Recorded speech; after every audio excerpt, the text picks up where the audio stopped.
on today's podcast. Happy birthday, brother. What's going on, man? Happy birthday. Appreciate you, family.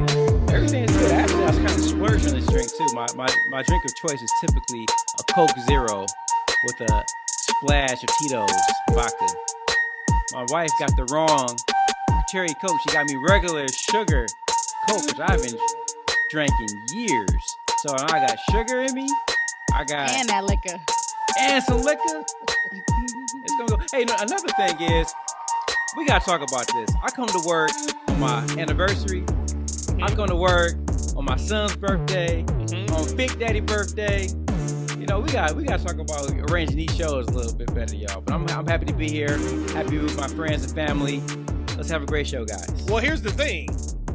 Fantastic segue, because this will be the last Thursday show. So as long as your birthday, anniversaries, and kids' birthdays are on Thursdays, you're in the clear.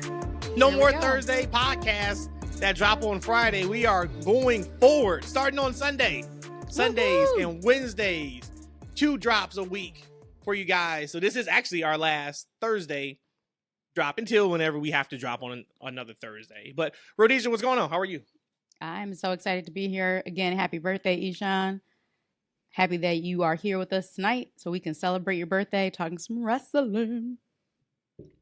Are you also happy that your boy Daniel Garcia gave you 36 pelvic thrusts in the last 48 hours or whatever it was? And finally, people are feeling how I'm feeling. They love it too. I don't think they love it. That's all I saw on the Twitter. That's all I saw on that Twitter. The gyrations and the moves and all of that little slick stuff that he was doing. Like, come on. Maybe that was just your algorithm. There was way more on Twitter than just Daniel Garcia's. Maybe it's my algorithm. You might have a point there. The phones knew what you were saying, and they gave it to you. We didn't even do intros, right? We did not. We did not do intros. Welcome to the TFW Podcast, episode 43. I am your host, Matt, joined, of course, by the birthday guy himself, Eshaun, and not the birthday girl, but the happy-go-lucky Rhodesia. You guys want to start with Money in the Bank predictions? Get right into it? Let's get right into it. All right. We're in London, right? Yes. Well, they are. We're not. Yeah, they are. So. Saturday, we're going to have some company over this weekend. So we probably won't be able to watch live. I'm thinking maybe we'll watch Saturday night. We got to watch by Sunday morning because that's when we're going to record the pod. But so this one, I'm going to have to stay off Twitter.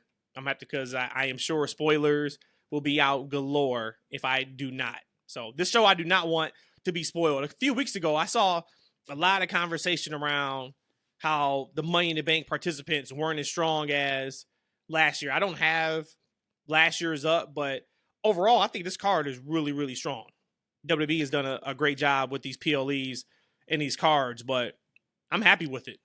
I do have pulled up the actual Money in the Bank matches, not the other matches that was on the show. I'm kind of looking at them side by side. I think it's a fair shake this go around too. But I want to come on the air too and tell y'all that I told you, Matt, Eshaun, I didn't tell you. I'm a little bit more excited about that Cody Rhodes and Dominic Mysterio match. Okay. Yeah. Just a little bit more. I was like, okay. Matt, let me get an air horn or something, man. I'll get you some of that. And tell the folks at home, why are you more excited for that match than you were last week when you trashed it? Why don't you tell me what I should say? I don't even know what that means. Well, okay. Because I'll say something, you like, no, you telling me that you said da-da-da. So overall, I'm just more emotionally connected to their story. Something from Raw? They got you? just their interaction. Yep. I was like, okay. So I was like, I got it. I'm a little excited now. I can see that. My boy Cody Rhodes went from quoting Tupac, California Love, in the Bill with Roman Reigns to quoting Dr. Seuss, Cat in the Hat, on Monday. On one side of the spectrum, I can say, damn, that Cody Rhodes, he knows how to just figure out what to say, what the opponent he has. Other side of me is like, damn, Vince McMahon's back. And Roman's going to be talking about sucker and succotash come next week. That's my worry. I'm hoping that's not the case. I'm hoping Cody came up with that on his own. I'm going to say Cody got range. That's what I'm going to stick with. That's what I hope to hear and see. We already talking about it. let's start with that match. Cody Rhodes versus Dominic Mysterio. We're not going to do predictions. You guys can do predictions. I think it's more fun just to say what we would want to happen, what we want to happen. Some of these matches, and we know it, all of us just watching wrestling for as long as we have. You do predictions. Some of this stuff is like common sense, right? Like, spoiler alert, no way in hell Finn Balor's beating Seth Rollins. But maybe one of us want Finn to win, and we have a good reason why. So I'd rather go that way. So if you guys still want to do predictions, you can. I probably won't. I'll just go with who I want to win. So let's start with Cody and Dominic Mysterio. And seeing it is your birthday, Eshaun, and seeing you are the alleged Cody Rhodes fan on this podcast, even though you never pick him for your TFW moment of the week, you gotta put the or anything like that. We'll throw it to you. Who you going with? Because see, here's the thing about that. I don't need a moment to celebrate my fandom of Cody Rhodes. This is an all-day yearly event for me in this Terry household. So it's an all-day thing for us. And we're going to go with Cody Rhodes for this one. There's no reason why he should lose this match. I would like to see maybe Dominic do something to get some heat so we can get a rematch. Okay. But I'm looking for a Cody Rhodes win because why not? Okay. I still don't care who's going to win this match. I'm just a little bit more excited to actually watch the match. I'm actually excited to watch the match. I'm really interested to see how the London crowd or just the European crowd is going to take Dom. Like, we know that he gets a lot of heat here in the States. I'm just interested to see his reactions out there because when we jump over into AEW, I have a thought about that as well with a certain person. So you want Cody to win? I don't care. I don't have a preference at all. I'm just actually excited for this match, whereas a week ago, I couldn't give two shits about this match. Oh. I changed on this week. And I changed because I think it's going to sound crazy on the surface. It is, I get it. But I think Dominic has too much heat right now to have him be pinned. And oh my God, think about the promos he's going to be able to cut when he says he beat Cody Rhodes all by himself, when I am sure there's going to be a ton of help for him to beat Cody Rhodes. Give me Dominic Mysterio to win that match. Hopefully with Brock Lesnar interfering, because I think that with Brock interfering, of course, that sets up SummerSlam. We know it's going to be, I'm sure it's going to be the end of the trilogy, but there's no point of Cody winning. Like, if you look at it and say, like, okay, Cody's not getting any bigger by beating Dom. Cody's already huge, but that's going to add so much to Dom when he beats Cody. Give me Dom. Give me Dom in all types of fuckery. Not clean, but he's going to claim that he beat him all by himself. That's crazy because the internet wrestling community is going to trash that because Cody loses again. I'm telling you. But maybe not. Like, Cody's gonna win. If Brock interferes, there's your out. Okay, well then there you go. Anything short of Brock, I'm gonna say, they ain't gonna. Well, you got Mommy. She can interfere too. Is she in a match? Does Rhea have a match? Let me look. I don't think so. Right? I saw it. Nope. She doesn't have a match. It's a dang old shame that every time we have an event, you guys are looking for a Cody loss. I mean, this man can't win a match in y'all house. Eshaun, I mean, do you not listen? I just said Cody was gonna win. Y'all together. Y'all together on this. Y'all together on this. You're not upset for what he's talking about. Well, he'll win at SummerSlam. It's crazy. Will he? Yeah, he'll win at SummerSlam. We're gonna do a pod like, I want to see, another struggle. Let's see Cody Rhodes lose the match. I may say that in 4 weeks. Right. I may say that in 4 weeks. Let's go with the Women's Tag Team Championships. Ronda Rousey and Shayna against Raquel and Liv Morgan. So we didn't actually talk about on the last pod that they had that unification match coming up. Or I guess it already happened at that point. But I'm so happy that there's only one Women's Tag Team Championship now. I don't know how other people feel about that. I think just rightfully so. Liv and Raquel has to get it back, right? I mean, I'm gonna book the territory for myself. I would want them to get it back. I always say when somebody has to drop a title just because of injury. So why are you happy that there's only one set of women's titles now? Outside of the actual WWE Women's Tag Championship titles just being tarnished, now we have something that actually we have some respect on the title, meaning not saying who has it right now, but instead of having the NXT and then the women's tag team championship, we have one that we can put the attention to, and they can go back and forth. And I'm really liking what they're doing with a lot of the WWE roster going down to NXT. Is making sense when they get down there. I just think that it makes more sense and it actually kind of takes some of that tag team off of the titles.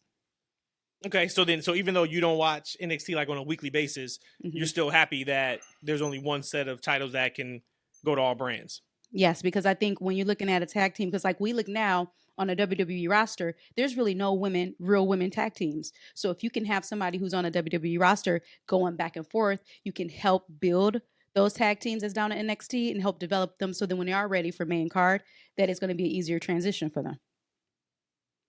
Okay. You know, there's more actual tag teams in NXT for women on the main roster. That too, I can think of at least 3. That's crazy. And the 2 tag teams that are in the current women's division are from NXT. So I feel like it's a little more emphasis on that division in NXT for them not to have championships. But, you know, I'm not totally against it. I'm looking for Ronda and Shayna to retain because I think that division is super weak. And they need strong characters to maybe pull up that division. I think that Ronda and Shayna can hopefully elevate that. They just need to create a solid tag team for them to go against. Right now, it's not that. I don't think it's Raquel. I don't think it's Liv. I honestly think they're kind of cold, even though you know Liv is very hot. Hell yeah, Liv is very hot. Wow. But you know, just they don't. So for instance, neither one of them are great on the mic, right? Their matches don't stand out to me either. I think as a team, they don't necessarily flow that well together yet.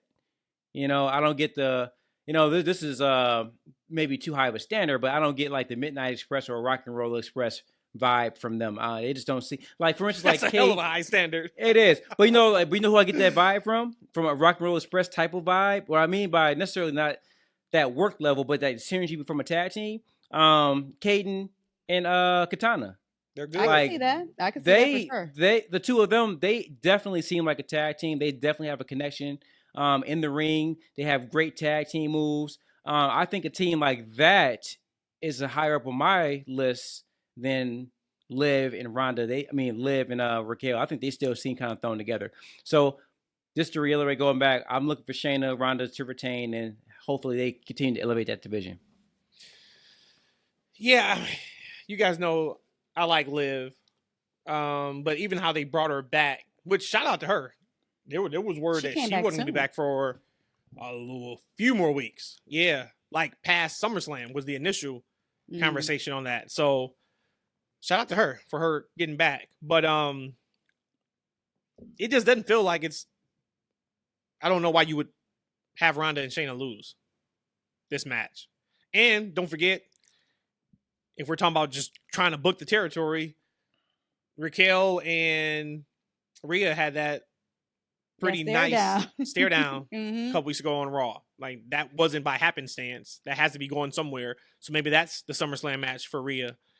So give me Ronda and Shayna. I don't know where Liv goes after this. I did think it was kind of interesting that just how her energy was when she came back. She wasn't jumping all over the place. Like, she wasn't jumping for joy, like overly enthusiastic. They told you coming back to lose the way y'all tell it. I mean, hey maybe that's it. So maybe we'll see a little bit of a different character from her come this weekend. Too. But I did peep that. Hey, but Rhodesia, you might have to speak on this one, man. Maybe she couldn't do all that jumping down because she had like them 20-inch heels on. Like, I don't know how athletic she could be in them damn things, man. But y'all do a whole lot in them heels. I'm telling you, I'm a super woman in my heels on. I will trip all day, every day in flats. I have never really truly tripped in heels, and that's like stiletto heels. Talk your stuff.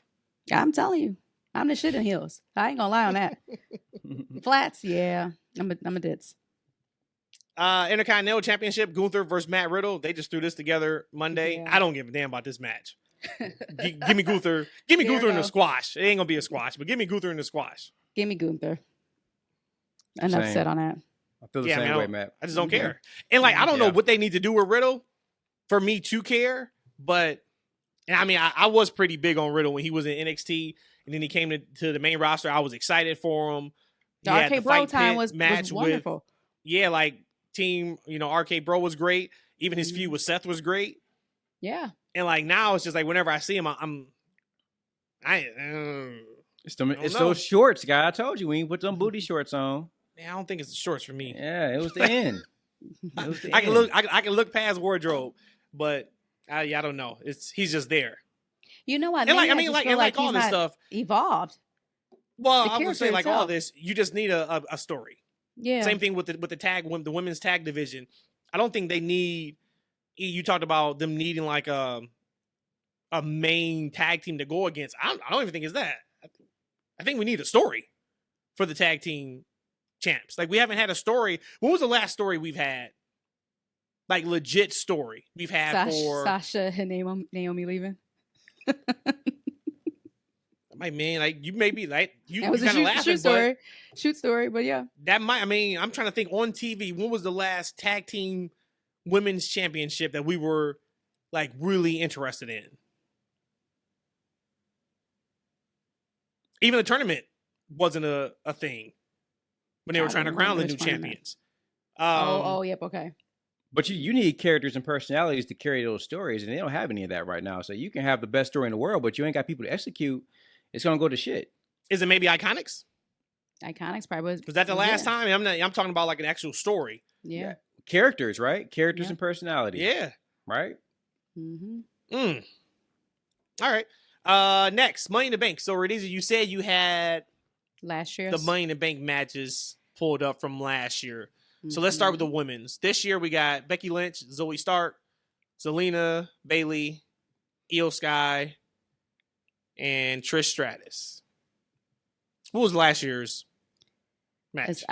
We have Liv Morgan, Asuka, Alexa Bliss, Becky Lynch, Shotzi, Raquel, and Lacey Evans. That was a lot of people. So the only one you can argue in this one that shouldn't be there is Zoe Stark. Everybody else deserves to be there, and they should be there. And I think Zoe's there by default just because of Trish. The story makes sense. I'm talking about, because like a lot of what I was seeing was like lack of star power. Oh, got it. And I don't see that at all. I think this one is pretty strong. And I think this match is going to be great, too. You think so? Mm-hmm. I do. Who do you have winning? Or who do you want to win? To the point of the stories, I definitely could see it because I think just looking at them, you have Trish and Zoe have a story there. Zelina, Becky is just the man. And then you still have that tension between Io and Bayley. So, no, I there's a lot of story in that match. And who's going to win it? Isn't the thing whoever wins the Money in the Bank is the next to go? So I'm going to go with Io. Oh, that rhymes. I should be a rapper. You should be a rapper. But I can't lay tracks for free. Or I can't rhyme on tracks for free. Y'all got to pay me. So is that like your gimmick on the podcast? Because you are the most don't care about money person in the world, like in real life. But you get on the podcast and somebody would think you are the biggest gold digger, do anything for money. I've been sending you websites that you can do your thing and we can get some money in this household. Every week. But you don't want to do that. So you probably need to back up from, oh, this is all about money, all about money. I've been sending you feetfinder.com. I told you put your feet up. Didn't want to do that. Actually, I started with OnlyFans. Told you I have a professional career. I can't do that. All right, I'm just saying. I can't show my face. So Eshaun, he's been doing this for the last several months. Actually, every time she says something about money, hit her with the OnlyFans.com. Here you go. You know what I'm saying? That guy on his feet finder. I'm like, they won't even know it's you. We are made. And what does she want to do? I talked about me in stilettos too, right? And I'm doing everything in stilettos. Maybe I could do something like that. Yeah. It's a gold mine. You don't even realize it. Oh Lord. But as Rhodesia said, there are a couple of storyline threads in this match, which are pretty cool, right? That always makes the match a little bit more exciting. Mm-hmm. When you look at I'm looking at Zelina Vega. I like Zelina Vega a lot. However, this is when there was a big there's some scuttlebooty around her beating Rhea. Rhea's first title defense, for her to lose to Zelina Vega just because she had that huge moment in Puerto Rico, which was a phenomenal sight to see, right? Mm-hmm. But I just don't think that character is hot. Like, right. So as much as I like her, like I wouldn't want to see her win the championship. I like Bailey and Io. Like but I don't think either one of them win is going to advance their story. I think the storyline that they're going down doesn't need a championship or a Money in the Bank to do that. I kind of would like to see Trish Stratus get one more go. Yo, that's actually when you saying that, Eshaun. Yep, I think it's Trish. I like to see her get one more go, right? Because it's kind of made for her, right? To have her come and walk down with the Money in the Bank briefcase. I like to see her challenge, maybe not Rhea, but maybe pop up on SmackDown and challenge the champion there. So I'm gonna go with Trish. I want to see what she can do with it. Let's get one more run. Thank you, Trish. Yeah, Trish, because that's why Zoe's in there to help secure that. I'm going with Trish. Sorry. Well, this isn't who you were. So you changed your mind on who you wanted to win? Yeah. I want to see that Trish story. She impressed me when she first came back in that whole run before Mania. I'm like, okay, but she just really impressed me, and she has impressed me as far as like how she goes. And you forgot she impressed you before E started talking. Yeah, I did. And you just remembered. Mm-hmm. Hey, friends got to remind each other of things sometimes, right? That's Absolutely. crazy talk. Get the hell out of here. Okay, bye. Bye. Of course, it would have been Io for me, but I want Trish just so I can see Zoe hold the briefcase around for Trish. I can see that. I think that's great TV. Be fired. Yeah, and I think there's a moment where Io is going to get the briefcase, and then Bailey's got to cost her, and then that's how we get that taken care of. Yeah. Yep. Where does Becky go from here though? If she doesn't win, like. Is this? I mean, she still has a feud with Trish. She doesn't need it though. She's still high. She's like Seth, right? Like she still can be plugged in and out of main events at a high level, and people still believe that she has a shot or opportunity to win. So she doesn't really need any of this to continue her growth as a character, in my opinion. We'll do the men's next. Which match do you think is be better, the women's match or the men's match? I'm going to men all day. So men's, we got Ricochet, LA Knight, Shinsuke, Santos Escobar, Butch, Damian Priest, and Logan Paul. I'm gonna go with the men's. Going to be definitely more entertaining. There's not even going to be a question about that. Okay. I'm gonna land on it. I'm gonna stick up with the men's match. Yep, I think it's gonna be better all the way around. Okay. So who you guys got for the men? If I'm going to believe in the script that they have, this is who you want to win. Oh, this is who you want to win. Remember? Stick to the script, Rhodesia. Pay attention. What are you doing over there? Are you like? What are you doing? You changed it up about 5 minutes before we actually started potting. Because he's the one that had the drink. He's the one that had the drink. He should be doing this. You did give the option, though. You did give the option, though, Matt. Just to help out Rhodesia. 5 minutes before we start. Yeah, you said I think we're gonna switch to not what we think. It's gonna be what we want. Yeah, that was for you, actually. That was me commanding that over here. So go ahead and give who you're gonna say, and then he's gonna go, and you be like, "Oh, you're right, I forgot about that," and then you're gonna switch your pick to what he said. Go ahead. Let me see. Well, LA Knight all the way. Yeah, how can you go anybody? What are you doing? Because I'm thinking about Damian. I mean, I think he's deserving of it this year. Again, Logan Paul is going to bring so much attention to it. So that's like the business side of things. But I'm going to go with LA Knight. And then if he doesn't win, then buddy, he need not renew his contract. Nah, he need to renew that contract if it's on the table. I'm sure it's gonna be some good money, right? But yeah, I'm going LA Knight. I want to see him win. I mean, he definitely has the crowd, and it's his time, man. Look, the man, and he's putting in some work. People like him. Let's see what he can do. It's a perfect opportunity because you got Roman Reigns, whose championship isn't a championship anymore. It's just a crown, right? It's just something just to signify that he's the best or the head of the tribe. But he can actually cash in at any point on the Raw Championship, right? And it's believable that he can be the winner. So let's see that ride. I'm really interested in seeing that. Yeah, I think, and absolutely, we could go with Damian Priest.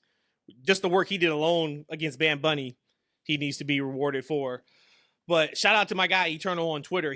I put up a tweet yesterday talking about it's got to be LA Knight.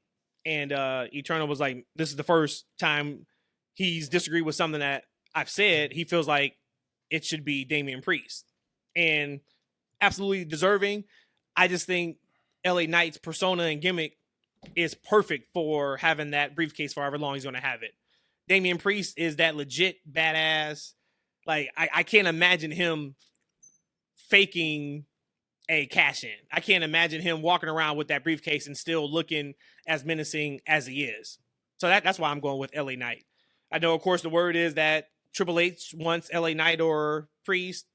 Vince wants Logan Paul. I guess we'll see who wins. But if it was up to me, give Logan Paul and Ricochet another incredible moment in the ladder match. Have them go 1-on-1 at SummerSlam.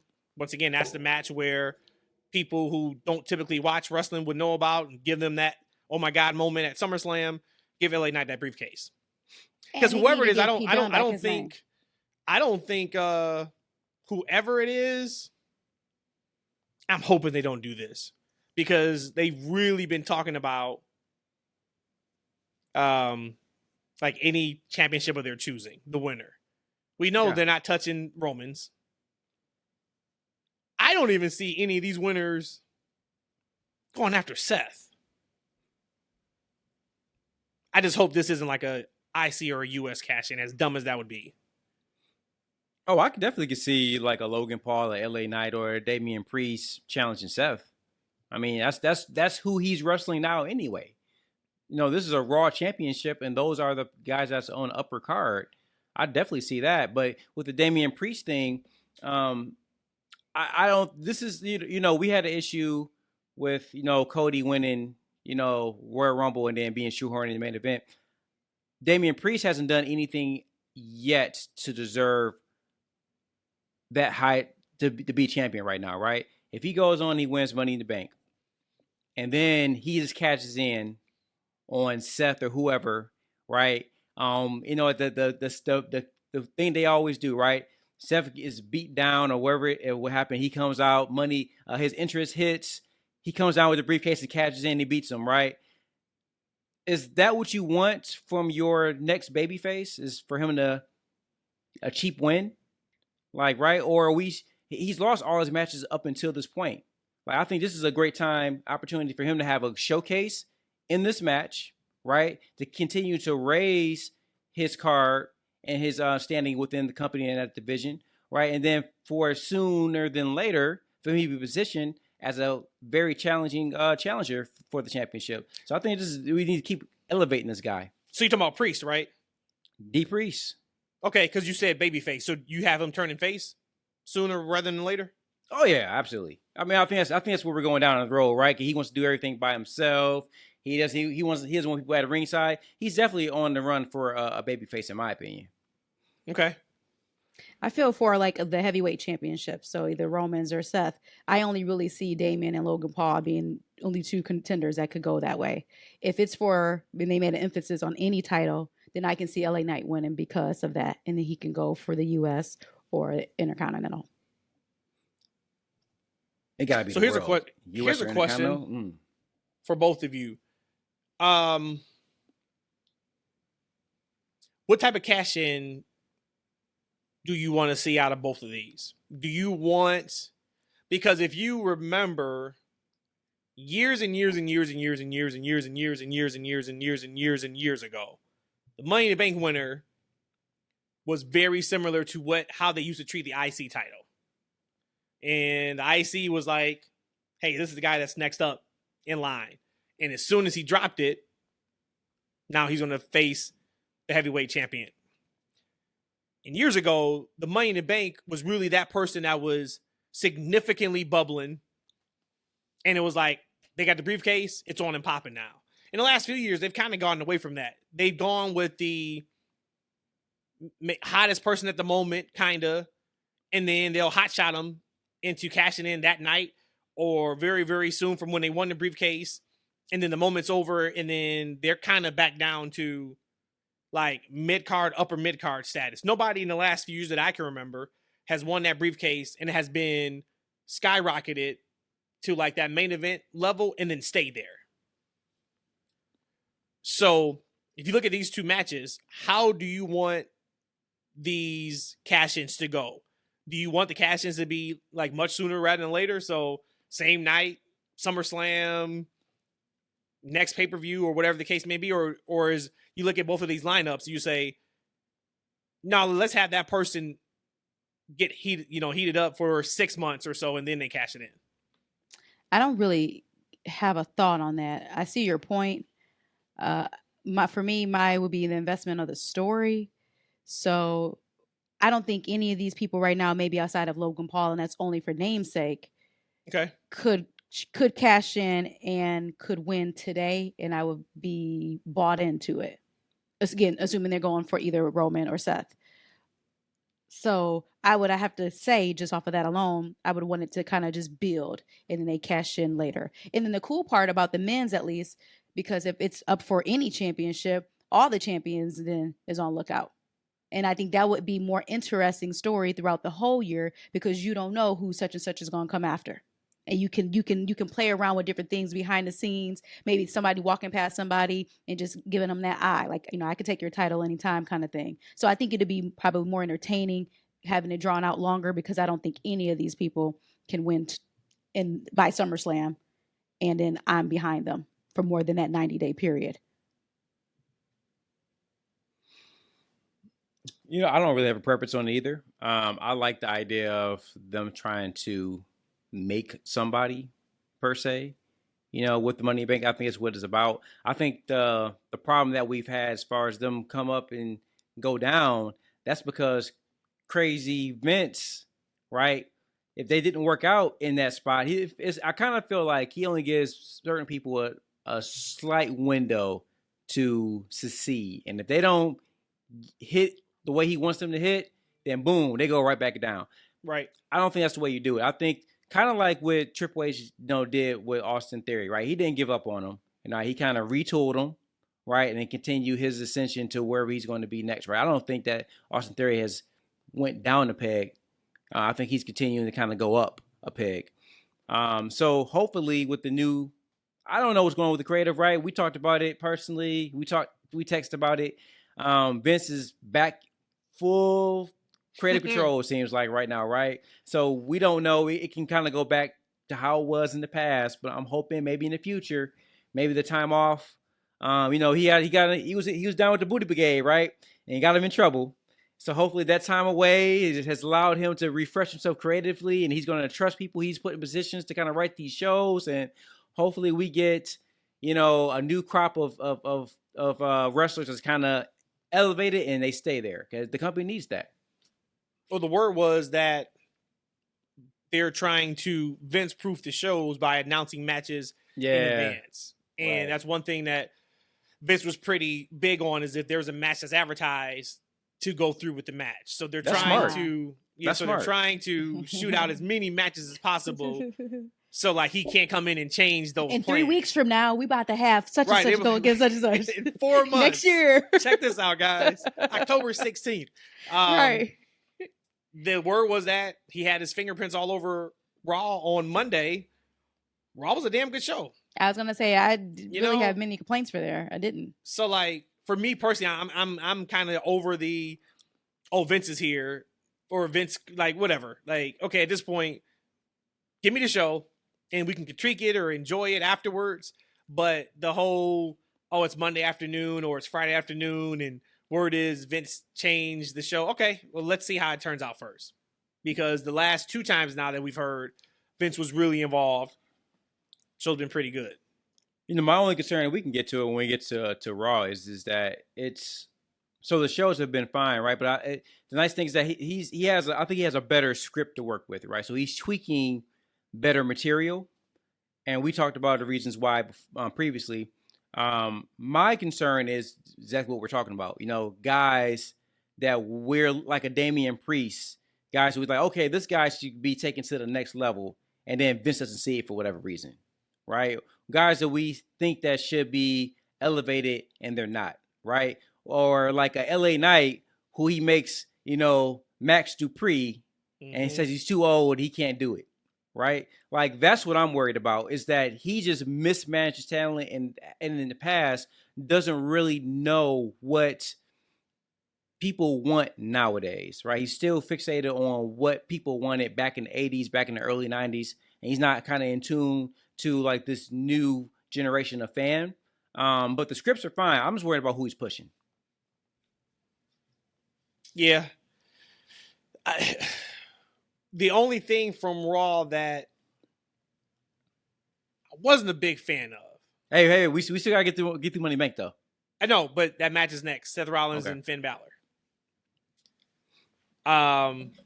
Carmelo, shout out to him. Had a great night on Raw Monday. I thought he really came across as a big deal when he was in the crowd and saved Seth with the chair. Then we find out we get Finn and Melo in the main event of Raw. I just still have a pretty big issue with debuting somebody and they lose. I have an issue with that. I've always had an issue with it. And I know you can look at it one way and say he's NXT champion. There was no way he was going to beat Finn Balor. What, you want Finn to lose and Finn has a championship match on Saturday? I get all that. But there's something about debuting somebody that the masses don't know. The masses don't know who Carmelo Hayes is. The masses don't watch NXT. When you look at the ratings, you can see that. So you debut him, he looks like a big deal, and he loses. To a lot of people, that can look like, oh, he's just another NXT guy. And I don't think Carmelo is just another NXT guy. He showed in that match with Finn. And I think that also showed, too, just how good Finn is. E, you brought up a few weeks ago, and I think I even asked you again last week about Carmelo. You're like, man, it feels like he's missing something. I wasn't impressed with the Mania weekend match with Melo and Braun. I was more impressed with their rematch when Braun was a heel. But there was a couple of matches where his matches were kind of just there. It felt like to me. That match wasn't just there. That match was a great, great match. So that speaks to the talent level of Finn. It also speaks to the talent level of Carmelo too. And then you have him lose, and it's just like, okay, he loses, and he's back to NXT on Tuesday, and he beats Baron Corbin. I enjoyed the match. I just have a problem with it. And then, he went on Twitter and put a tweet out, some of the fact of like, I gotta find it because it was something to the effect of, I'm here, or I showed out, or I showed I'm him, or something like that. And my issue with that was you lost. So if we're going to, that's what he says. Throw me in the deep end, certified swimmer. # Monday Night Mellow. And he used the 100 emoji. I like that. Monday Night Mellow. All right, let's go. Another one. Put it on the shirt. I do like that. But you lost. So now, if we're gonna talk from a kayfabe perspective, you didn't swim in the deep end. You drowned. Right. Now, if we're talking from a shoe perspective, absolutely. We know what that means. He went on Raw and he showed that he belonged. So I just think it's a slippery slope. I think it's a real slippery slope when you get these people and their debut and they don't win. So I don't know if that was a Vince thing. If we remember, Vince used to talk about not debuting people in the Rumble decades ago. And he said, because if I have you debut in the Rumble, you got to win it. I don't want to set you up to fail. So if you're not going to win it, we're not going to have you in it. Now, of course, we've seen people debut in the Rumble since then, and they've been good to go. AJ Styles, et cetera, et cetera. But that was the only thing from Monday that kind of left a little taste in my mouth. Was like, we probably could have done something different and still have Melo look good, but not have him lose when he's got a title match the next day. Paul Heyman back in the day at ECW, everybody lost it on their debut. That was like a ritual for him. And those guys did just fine, right? So I don't think it's the end of the world. I think that, he was introduced in a strong way to a Raw audience and to an audience that may not be familiar with him, but he was able to hang with one of the big dogs, right? Like, it's almost like don't put him in the match because you can't have Finn lose. And he's going into this pay-per-view, right? But what they were able to do is have a really good match, as you said, right? And he pushed Finn to the limit. And so Melo can kind of say, look, he's in college right now, right? And he's beating up on other college players. And on his first impromptu night in the pros, he took soon-to-be potential champion to the limit. And guess what, Melo? Talk your shit, man. Hey, change that narrative. Like, look, let him know what you did. Like, I like what he did. Like, regardless of win, lose, or draw, I'm winning. Like, you lost, no, I won. I came there to see my boy Seth. This is support him. All of a sudden, I got a match. I wasn't prepared for the match. I wasn't prepared for the match, and I still almost won. I won. They did everything they could to hold me back, but I didn't let them. Monday Night Melo all day long. Trick, holla at your boy. Let OGE be part of the team, man. We'll make this thing happen. Let's go on Monday Night Raw.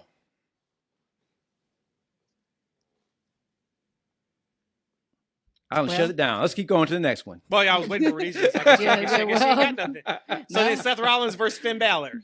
Of course, I already said it. Seth, think the match would be good, but man, but okay. So even that Dark Finn, I just call it the Dark Finn video package that they showed on Monday. I'm just gonna be different. I do not think in any way, shape, or form Seth is gonna lose. But because you said to me already, you blew up saying, "Well, who do you want?"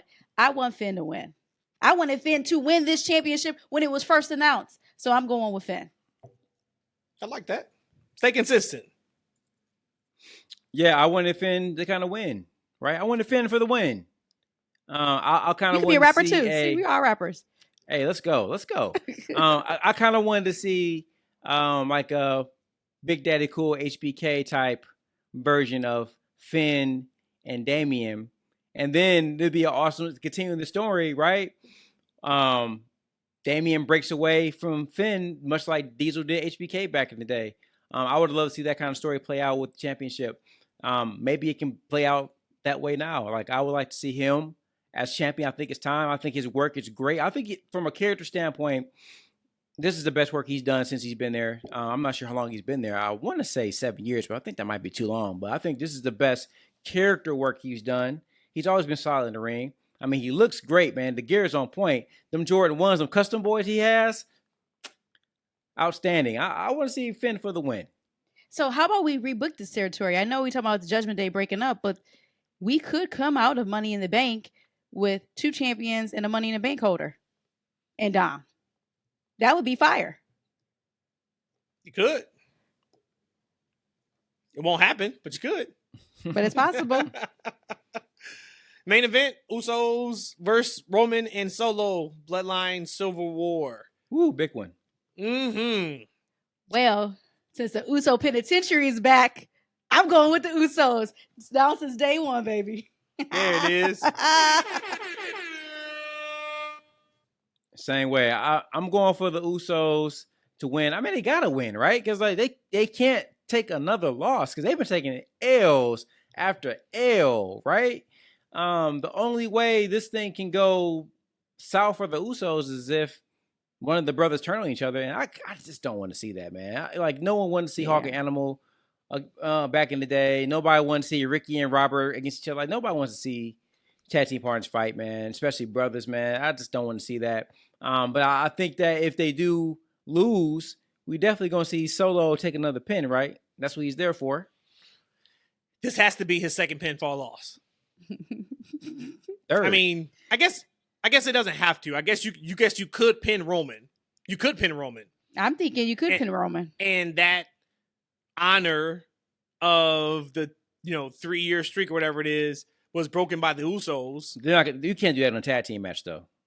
Not in a tag team match. Yeah. When was the last time Hayes been pinned? When was the last time he's been pinned? It's by Baron Corbin, right? I don't know. I think Baron Corbin was. Yeah, I know you'll pull that up for us. Well, he's been champion for over 3 years now, right? Or going on 3 years, I think. Yeah, so he hasn't.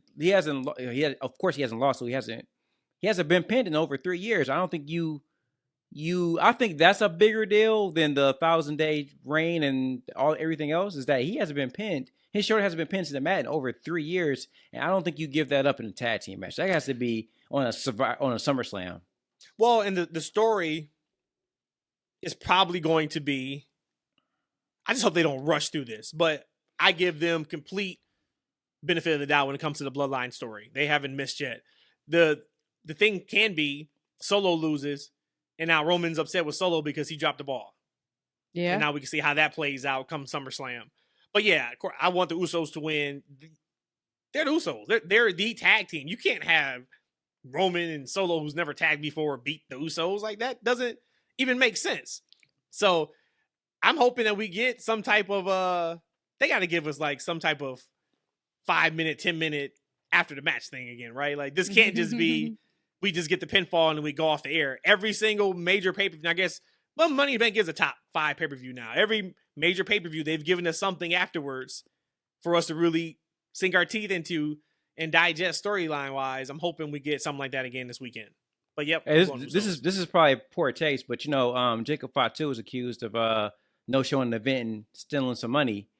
Maybe he has a good reason. Maybe he couldn't make the event because he's on his way to London to help cost the Usos the championship.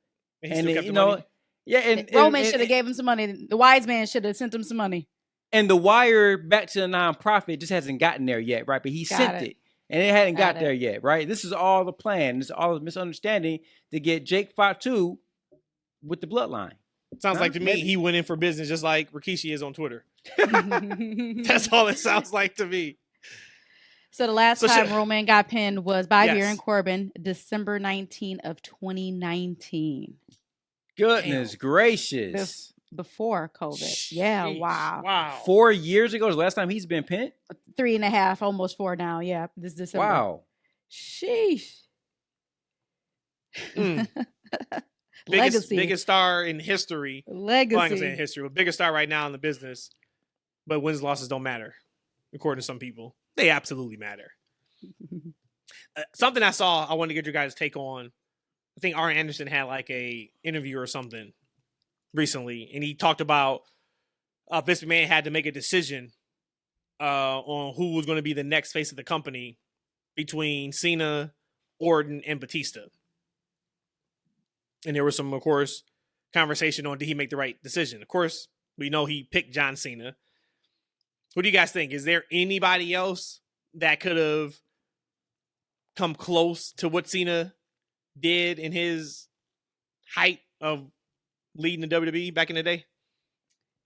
So when I think of like Cena in retrospect now, having the 20 years, the only person that was parallel to him was Orton. And at that time, the rumors was Orton was just still a kid. He still did what he wanted to do. He wasn't always the best person in the locker room. So Vince absolutely made the right choice. And that's with history to show for it. Yeah, I agree with that. Yeah, I don't think it's even close. Orton was too young. Mm-hmm. He wasn't a that jackass. Young. Yeah. He was young and mentally, yeah. Batista, I love Batista, but Batista could not have done what Cena did. I mean, so he made the right choice. No. Right. Yep. Yeah, he made the right choice. I was telling Rhodesia E probably about a week ago now. I think it was Bully was telling the story, Bully Ray, about Roman, and I think he said they were at the Garden or they were in Boston somewhere. This is when him and Devon came back for their run, and he said Vince called him into the office, and Vince was just telling him, "Hey, tonight's match is about Roman. Make Roman look good. He's the one that's gonna be feeding us, putting food in our plates for the next 15 years around here." Mm-hmm. I heard that story, and it's like, damn, man, like that's kind of like Goosebumps type. Mm-hmm. Now, in retrospect, thinking about he had that foresight. Now, yeah, granted, I'm sure this was never his foresight in terms of the character that it was, but it's still the guy. He's still the person that is absolutely feeding a ton of families right now in WWE and in wrestling in general. So, good, man. Like I said, when Vince hits, he hits. But he misses, though, he misses. That's for sure. That was everything I have from a WWE perspective. Hey, shout out to our listeners. So we've been talking about Money in the Bank for 49 minutes, and it's not going to matter like 48 hours after the pod drops because the show is on Saturday. So hopefully you guys are still with us. If it is past Saturday and you just looked at the time step at the bottom and said, hey, let me just fast forward through the Money in the Bank preview conversation to get to whatever else they're talking about. No, we good because they have all Friday. They have all Friday to listen, and they have all Saturday day and night. I mean, day to listen to it. We're good. Yeah. But no, because remember the pay-per-view is in England. That's right. Oh, So London. it is like Right. 1 p.m. or 2 p.m. Yeah. Eastern time. So Oh, or Saturday man. morning. Yep. But it's all good though. We'll be right back at it on Sunday with our I guess are we gonna talk? When are you guys watching? Shit. I don't think I'm gonna be able to watch Collision before we pod on Sunday. We're going to have to. We can't say on our first Sunday show, hey, we're only going to talk gotta about think about Money in that. the Bank. Unless we just say that we're going to talk only about Money in the Bank. Hey, y'all gotta figure your lives out because it's Big I Daddy know. birthday weekend. So I'm here. I'm here. You know what I'm saying? And What does that mean though? That you're here? Is that means I'm that here. you gonna get in here and you be like, I'll be honest, guys, I slept through that. I can easily see that. It's my Look, birthday hey. weekend. I can sleep through Hey. it. I can easily see that. hey, a Big Daddy nap could be in my future, but you know what I'm saying? But I'm planning on like I forgot that that the show's earlier in the day, but honestly, I don't have anything planned. Here's the thing: it's my birthday weekend, and I'll be on transparent. You guys know me. I prefer not. I don't want to do anything. I don't want to go nowhere. Like my peace of mind is in my house with my kids in my Big Daddy cave, relaxing. That's what I just want to relax. So I'm gonna be home. My plan is to sit home and relax. So if I got wrestling on the work TV and I got a game in my hand on the big TV. Like, it's on and popping for me. How excited are you gotta figure guys? it out. How excited are you guys for Money in the Bank? Do you feel like this is a top 5 pay-per-view of the year? No, but I don't think that has anything to do with WWE. I just think that's more personally what's going on in my life, my personal life. Or did you finally went on feetfinder.com and saw how easy it is? You started snapping photos already? Yeah, you didn't hear that click already? That snap Yeah, I I just took? didn't. Yeah. That's what I'm talking about. Actually, guys, this is my last day on this show. But you can follow me at That's funny. subscribe or whatever they do. Well, you said you wanted to be, what do you call it? You don't want people to know who you are. Yeah. So you're not going to I give guess out I could do your ad. both. Oh, you're Well, right. your face won't be in it. Just your Yeah, feet, you're right. man. Just your Yeah. feet. I probably will be much more excited. Mine is just due to the great products we've been getting from AEW. Mhm. Had a hell of a Forbidden Door show this past Sunday. We'll talk about Collision after we get done talking about Forbidden Door. So if we didn't have those two big shows in the last week, I would be jonesing probably for Money in the Bank. But I know it's going to be a good show. I'm just not that excited for it. And it's only because we've had so much awesome wrestling in the last few weeks. Hey, this is actually a perfect transition to a question I have for you guys because I got to be honest with you. I don't say it on this podcast. I don't think I've told you guys personally. Maybe because, as Rhodesia said, I just got a lot of things. I have a lot more responsibility than I had maybe 6 months ago, just with work, things of that nature. And I feel, and sometimes I'm a little burnt out for the amount of wrestling that's on TV right now. I feel like it's just so much wrestling to try to stay on top of, to where at times I feel like it's a chore to try to keep up with so much wrestling. And I think that I'm not alone in that regards, because I think that's what happens with wrestling fans in general, just in my opinion, when we start getting tribalistic fans. Because at a certain point in time, if you have family and you have a career, things of that nature, like how much time do you really have to really consume all the wrestling? I think the people, they pick something, right? Like that's how somebody like, hey, you know what? WWE is more of my style of wrestling. So I'm just going to really stick to WWE. I'll catch AEW here and there. Flip side, AEW fans might feel the same way. Hey, you know what? AEW gives me exactly what I need. I'll keep up with WWE when I can. I don't think there's many fans out there that sits and consumes all things wrestling, especially with the amount of wrestling that we have right now. Because we're getting, as it is, 2 to 3 to 5 hours of wrestling each and every night. So my question for you guys was, and I think we talked about it before, if you had to choose WWE or AEW, like right now, right, with Vince, with his fingerprints all over the booty of the creative, AEW is retooling their creative with the 2 different shows. If you had to pick AEW or WWE, which promotion would you follow exclusively? exclusively, I would have to follow WWE because you have Roman Reigns. You have the greatest wrestler out right now.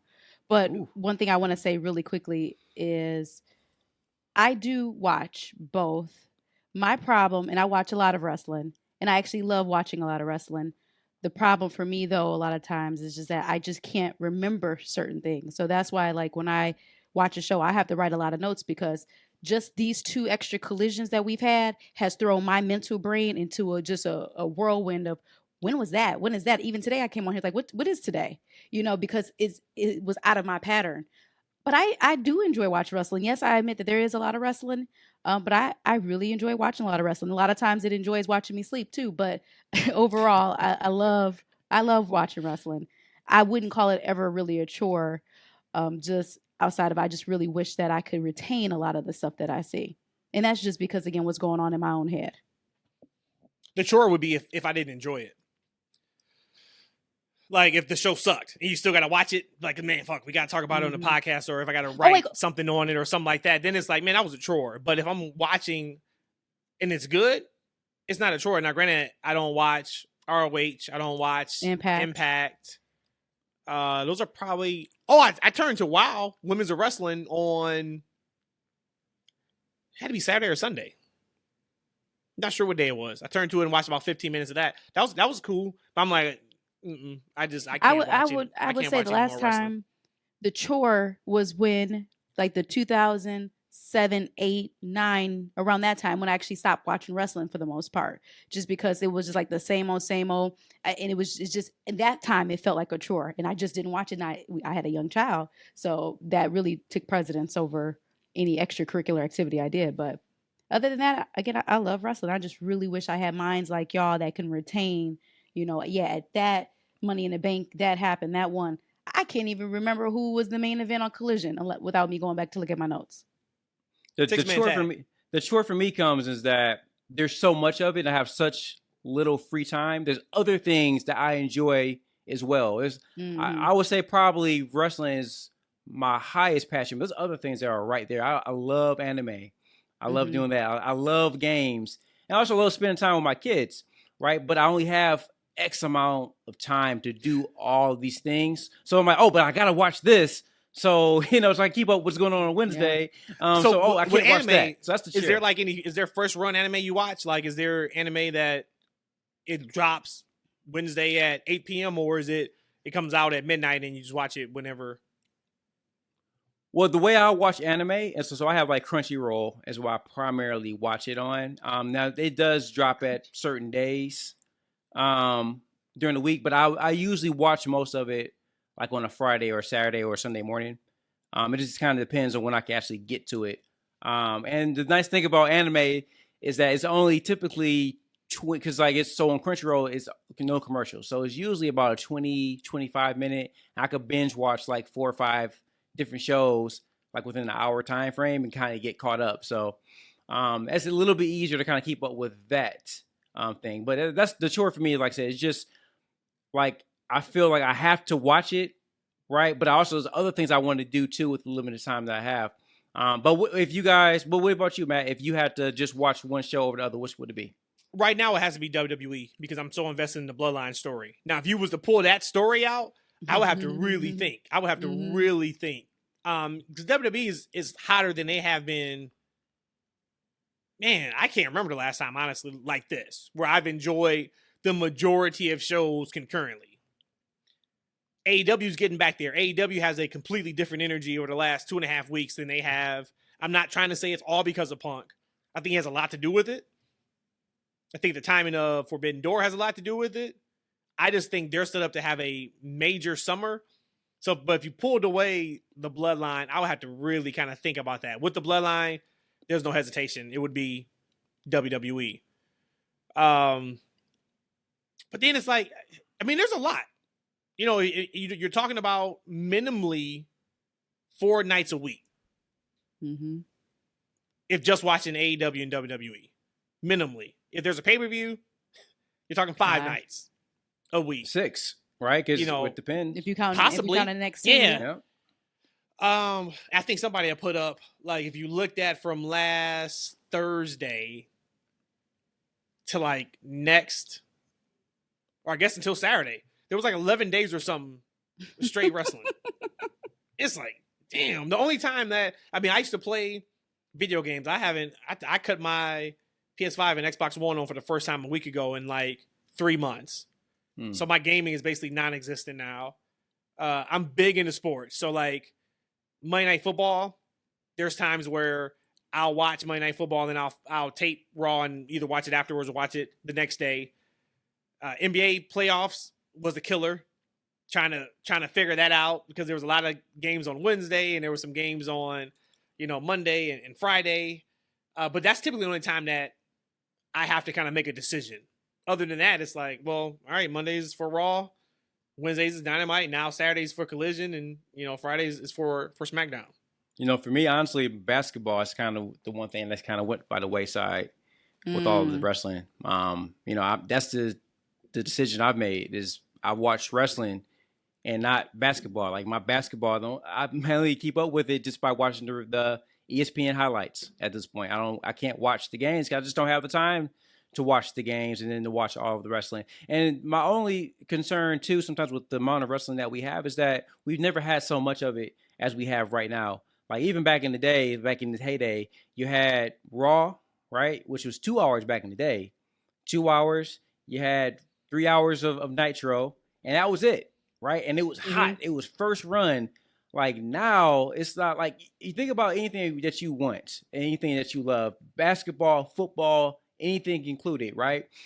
It has a season, right? And they go hard for that season, and then you get a break from it, and then you're left wanting more. Like, oh man, I can't wait till the season start again. I can't wait to follow my team. What trade did they get? Or hey, I can't wait to see the continuation from the story from last season on this show. Right? We never get that with wrestling because it's go, go, go almost every single day now. Like, right? We got something to watch almost every single day with no off season. And so which is why I also commend like the performers, the wrestlers, creative for week after week trying their hardest to make entertaining shows with no off season, with no downtime, right? That's amazing in itself.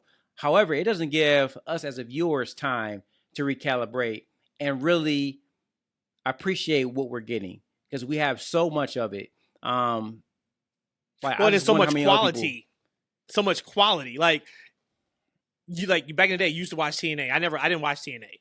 You should have watched it. I try to get you forever to watch TNA, man. Yeah, because WWE was enough for me, right? I know you and I was talking a few days ago.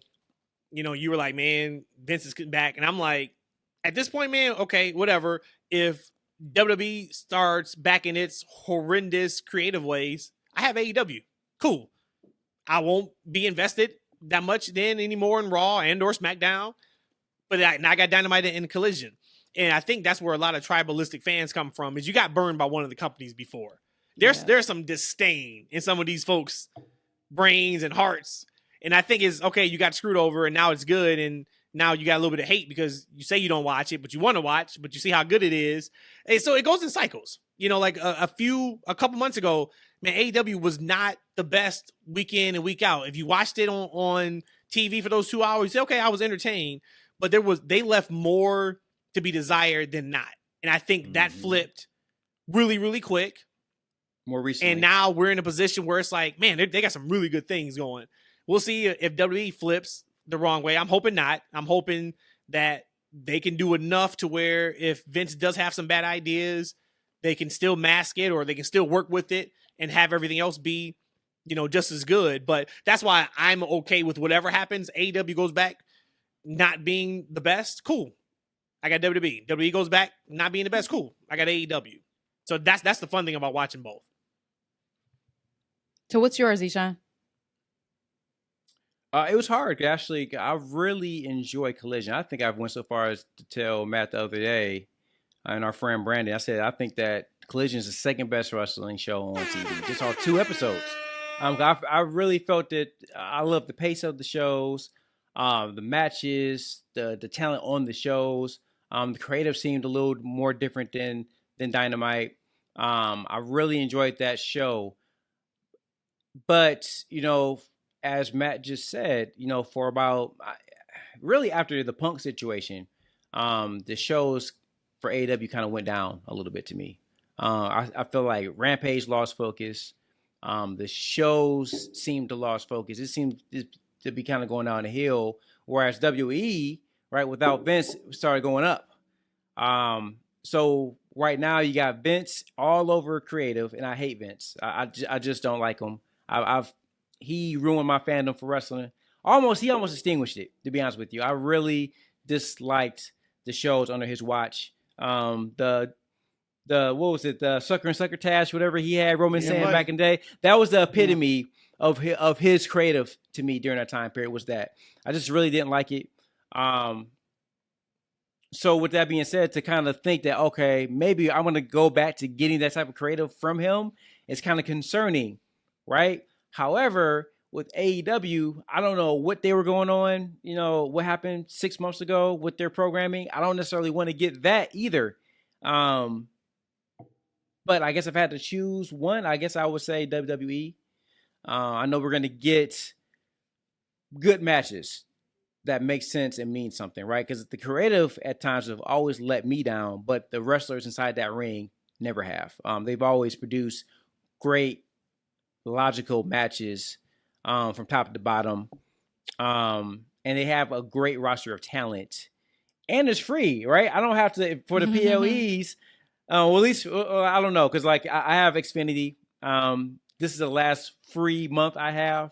So I guess I have to pay whatever I have to pay. Yeah, but you still, you're talking $5 or $10 a month compared to $50 a pop for. Yeah, I think they had a promotion where you can get the year for $20 or something like that. So that's a heck of a deal, right? So I can spend $20 and have a library of WWE content from the past and all PLEs. I think that's a win. Whereas in AEW,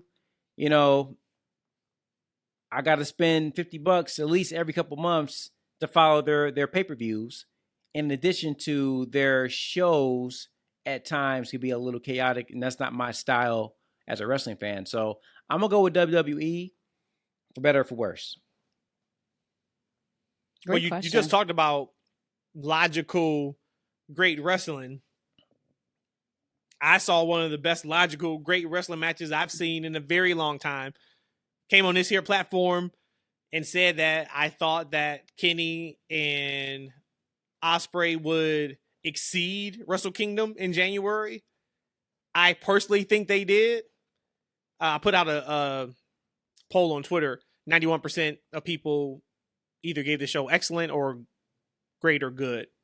So by far, huge props for that. We don't have to run down the whole show because, like I said last week, I think Forbidden Door is like an all-star game, so no point in whatever you guys want to talk about, we can talk about. For me, it was Kenny and Will killed it. We actually went back and watched it again last night.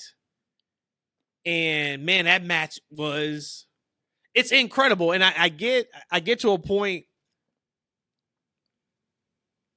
with Kenny where you watch that Kenny and you say, fuck, man, that is a top guy in wrestling. And you can't wrestle that type of match every month. Not saying it needs to be that type of match, but I call it Serious Kenny. The Serious Kenny presentation intensity is unmatched. Can give anybody a run for their money in the wrestling business. He should be the guy in AEW. He should be the top person. The way Punk is kind of, I don't want to say, hey, it's a Collision thing and a Dynamite thing, but right now we all know Roman's the top guy. And then you can argue who is 2, 3, and 4. Right? We have that conversation. AEW really doesn't have that. They need a top guy. And I think Serious Kenny is by far a top guy. Now we'll see if he resigns. We know his and the Bucks contracts are up. And they haven't re-signed yet. I think they're up in November. November or December is their end date. But damn, man, you just watch the match, the presentation, and you're like, if I could just get this type of Kenny consistently on Dynamite. Man, he is a game changer. He really is. But what do you guys think of the match? Do you guys think it lived up to Wrestle Kingdom? And then do you think it was better than the Wrestle Kingdom match? I want to call that match perfection. I mean, just the synergy between both of them. I haven't really. It's almost not fair to give it like an A+ because it was such a great match. Like, this is what I think every single wrestler should use as, hey, this is when you know you made it, that you are at the top of the pyramid, you're at the top of the mountain. This is it here. It was perfect in the match, and I told you, Matt, too. It wasn't that fast. And remember, I'm a fast spot here, spot there. I do believe that sometimes AEW don't sell as long as they should, but I'm sometimes okay with that. But this match was not slow, but it was well paced, slower than my normal taste, and I still thought that this was perfection. That match was incredible. The intensity out of this world. And I think for me, when this whole AEW first started, and this was kind of my naivety and me and my ignorance, thinking that actually Kenny and them had actually more power of AEW than what they really did. I was let down when they first started AEW, Kenny wasn't the man. Now I know he was hurt, and I know he's been off almost a year to get his body back right, but I've always felt that Kenny was the greatest wrestler. And he needed that to be shown and have that actual like platform. But if I felt like he took a backseat to it when he came to AEW and it became a thing. But I'm happy that people are able to see Kenny like that, because that is Kenny. Kenny is the greatest. So are you saying then that match is better than Wrestle Kingdom? Because I know you were really high on Wrestle Kingdom also. Mm-hmm. Oh yeah, I would say so. And the only reason why I'm saying that is because the match is slower than what I like usually in a pace of a wrestling match for my taste, and I still thought it was perfection. You know, I have a hard time comparing matches like that. I don't honestly, I couldn't tell you which match I like better, because I just don't really think that way. And also I don't really remember the match specifically to compare properly, right? Because this one's fresher in my mind, so it'd be easier for me to say that yes, this was a better match. Well, honestly, I don't remember the previous one, right? And it's also it's a different type of build and what they do in these matches to tell those stories, right? But I will say it was a really good match, really hard hitting match. I was really excited for the match. I think at that point, from an exhaustion standpoint, I was like almost at my limit, but the match itself wouldn't allow me to fall asleep. And that's how good it was. Because I probably at that point would have started dozing off. But it was so high, intense, and so good that it's kept my attention from bell to bell. Now, when Okada and Bryan started, man, I was like, you know what? This is a wrap. Like, we got another match. I got to cut this off. But that match held my attention. It was a really good match from bell to bell. So you have it at, so where would you put it then? Is that the match of the year for you so far? You know what? I would have to get a list of matches and try to think about the match and how it made me feel in the moment. I have to kind of think about it, to be honest with you. So are you really, really high on it? Did you think it was just a good match? Or would you say, no, that was probably one of the better matches I've seen in a long time? It was one of the better matches I've seen in a long time. I just have a hard time like quantifying. Got you. Like my excitement level of things, right? I think it's any of us, any people, and like for me, like I think it's easy for you to say, get caught in the moment, like get caught in that moment and say, oh, this is the best ever, right? Because of course it is, because right now you're feeling the raw emotion of how you feel right now. Like, right. And that's kind of hard to compare however you felt like 2 months ago or 3 months ago, whenever that was. Right. So I think recency bias always influences these type of decisions. I think I have to kind of get myself away from the emotions of this match and look at other matches that I might think were match of the year candidates and kind of compare them that way. Just for me. Got you. There was a lot of conversation on the Tiger Driver spot and how it shouldn't have happened. It was too dangerous. Kenny could have been paralyzed. There was a lot. I thought it was a little over the top, kind of, discourse on it. Do you guys think that spot was that bad to have the amount of discourse on it? Or do you think it was overreaction like I did? As long as the two of them agreed on it, then I'm okay with it. I remember seeing the spot. And so I'm like, again, I'm not an historian, and I'm not a move guy either.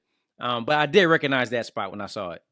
And I was like, ooh, like, right? Like, so in the moment I went, Oh, you know, we ooh, all reacted right? for sure. Yeah, like I remember watching it, I went, ooh. But again, you know, I think this is pretty consistent with me. Like, I didn't start thinking, it didn't ruin my match to where I'm like, oh my God, Kenny's going to ruin his career. Stop, turn it off. I don't want to watch anymore. This is ridiculous. I didn't have any of that feeling. I was like, oh, this is a really good. Ooh, that's a really nasty spot. Didn't that man just come back from like 1,001 injuries?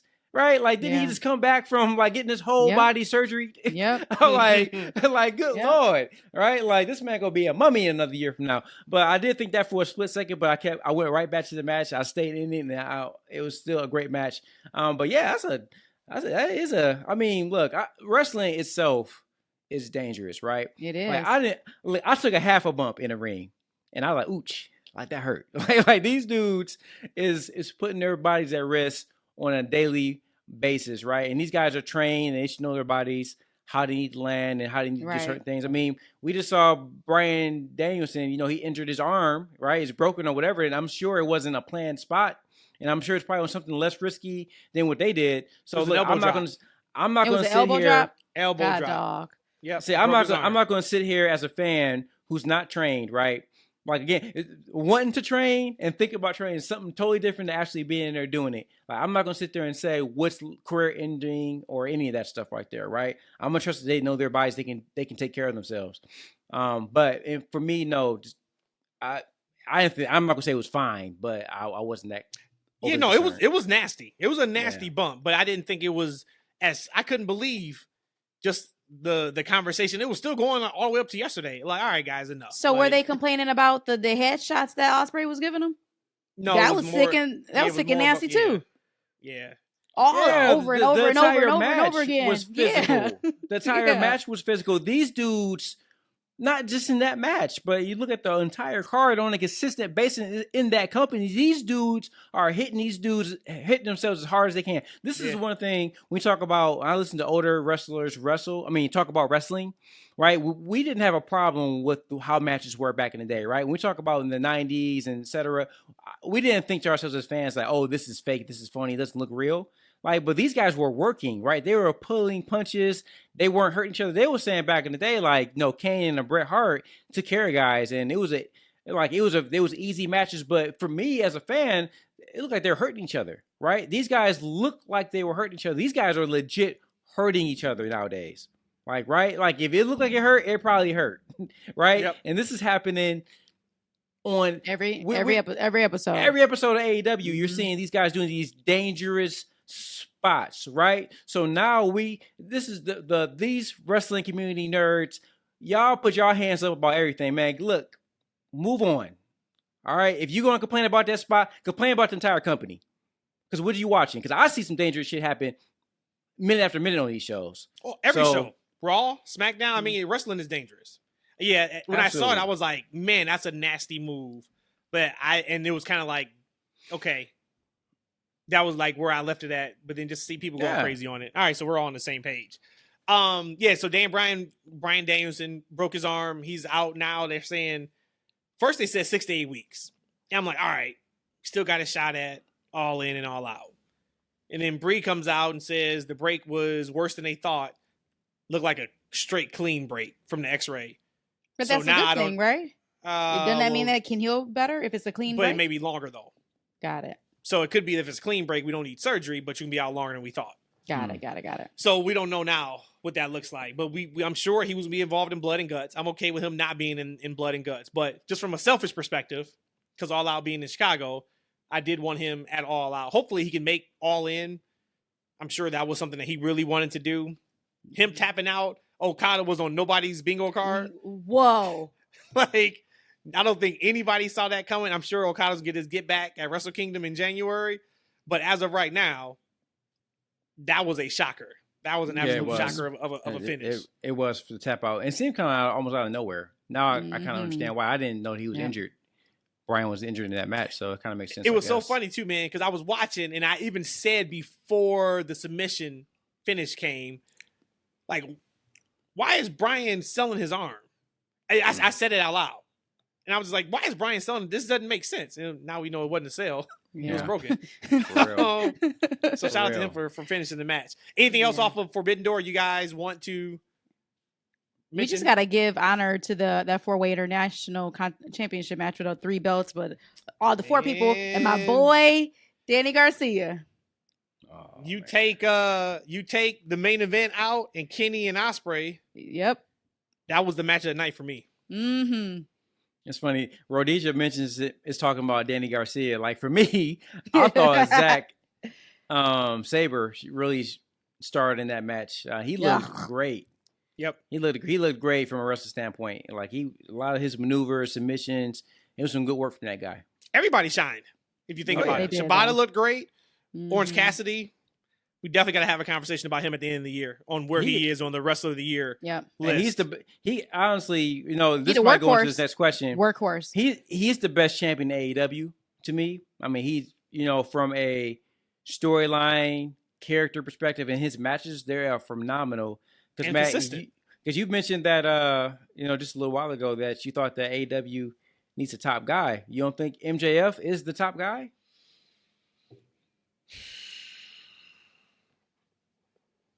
Oh. I do, but we don't see enough.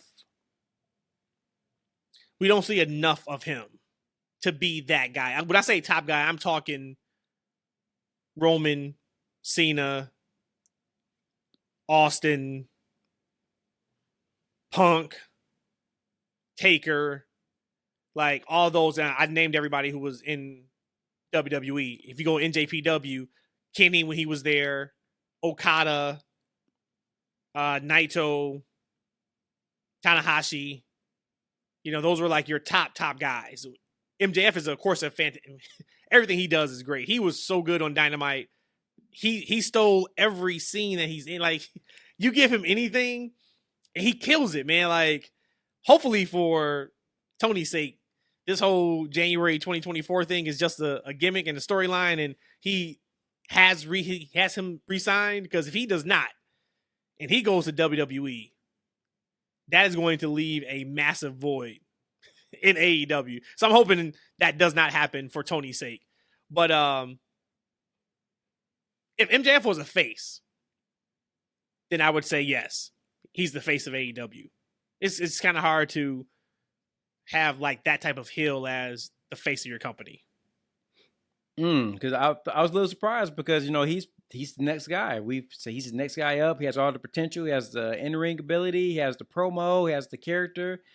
He has the it factor. I thought we said that he was the next guy. So to kind of hear that you're still kind of questioning that was kind of had to ask you.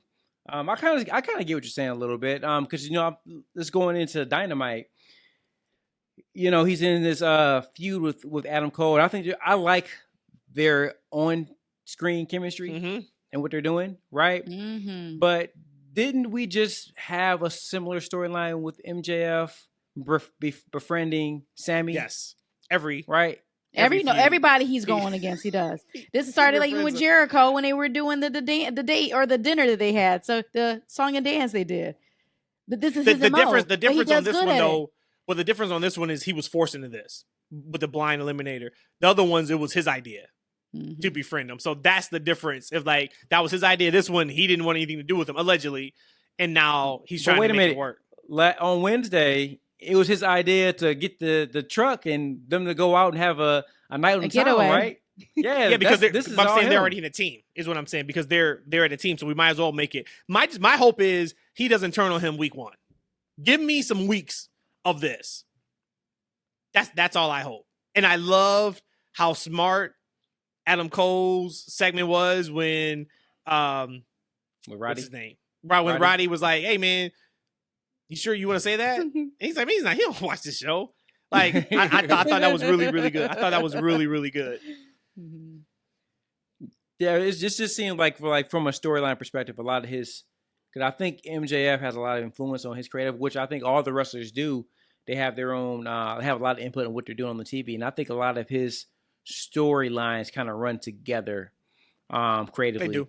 Yep. And that's the one knock I think we have on Dynamite, more so with him, and that a lot of his storylines seem similar. It's these I'm befriending the guy, then I'm gonna turn on the guy at some point, right? We know that's coming, or it's gonna be some kind of stages of Jericho where they have to wrestle X amount of matches in order to get a match from them, and we kind of know where that's going. So for me, I was like, we get another rerun, but at least it's with a better cast. I think Adam Cole was kind of playing a little bit differently. He said, like you said, I already know where this is going. I'm just playing along. Right. So just see them going back and forth because Adam Cole himself is a very strong on-air character as well. So yep, it was really good, man. So back in the day, we used to talk about in the corporate world, you give somebody feedback and you got something you need to say that isn't the best, call it a shit sandwich, right? You give them the good. Mm-hmm. We gave them the good. Talking about Forbidden Door, how great the show was. End with the good. We're going to end with the good. When I'm going to pronounce myself as the Collision guy. Then you got to put the shit in the middle. Oh, what's the shit? Dynamite. Dynamite feels like a completely different company than Collision. But that's not for the fair. Bad reasons. Oh, God. I'm going to just give it to you real quick. If I see Chris Jericho cut himself one more time, I'm fucking going to stop watching Dynamite. Can you please set up to where when it's time for him to blade, we move the camera away from him? This is an immersive experience.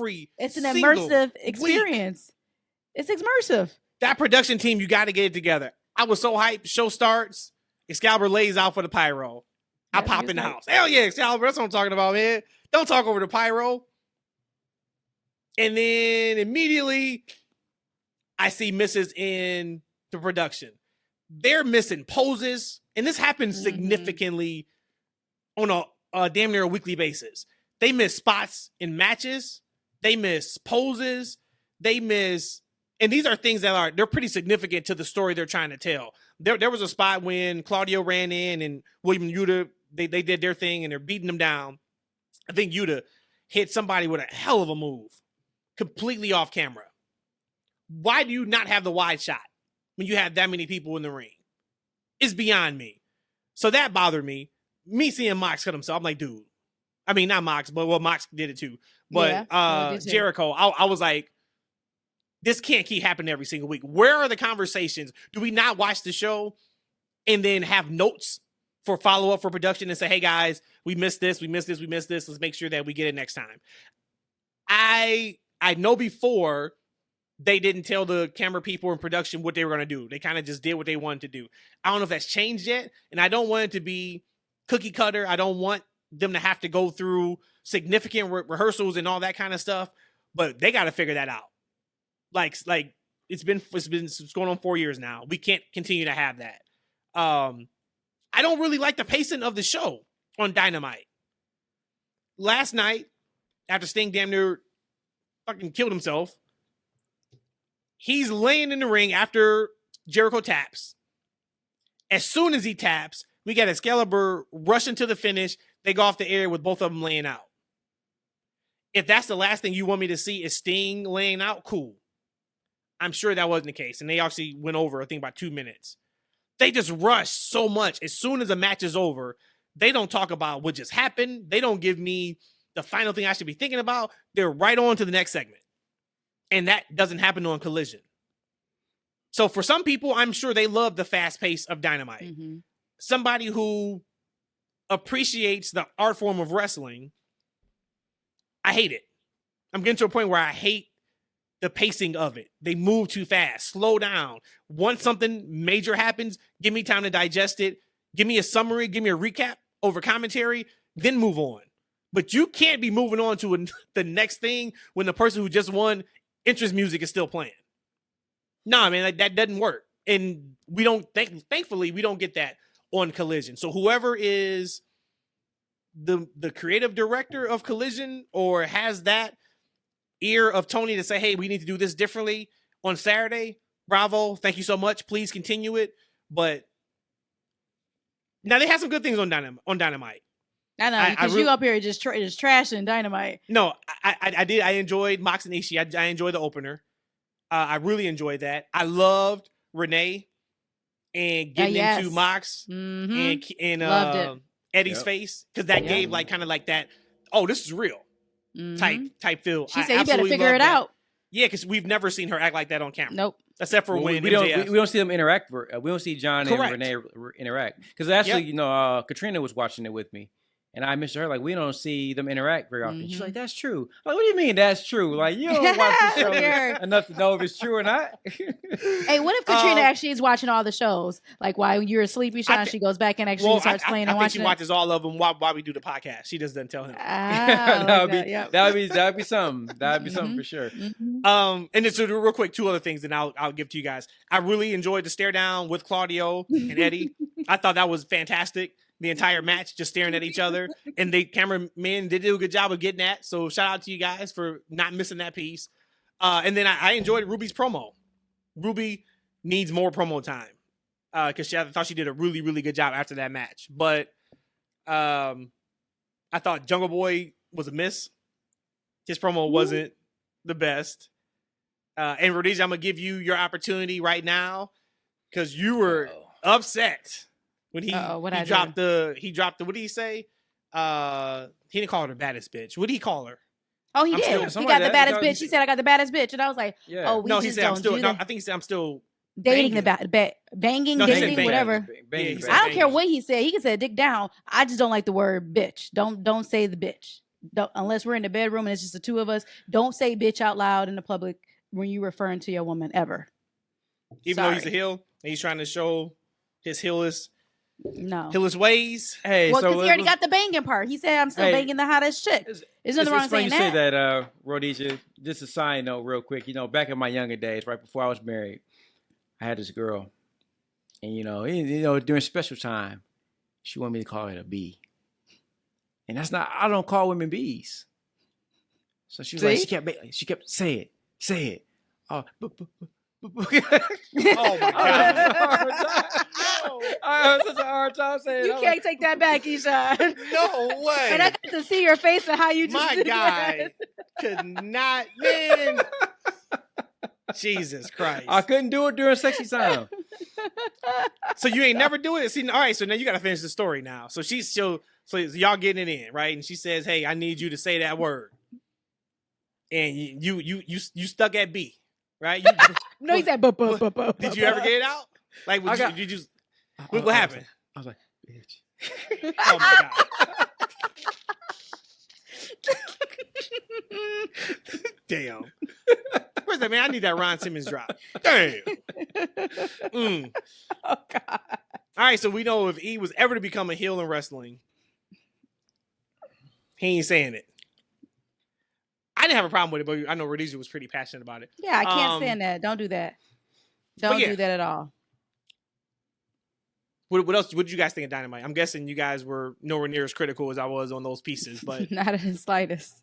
It's like when you get Collision, and Collision to me, I said it as soon as it started. We got that incredible video package before the show.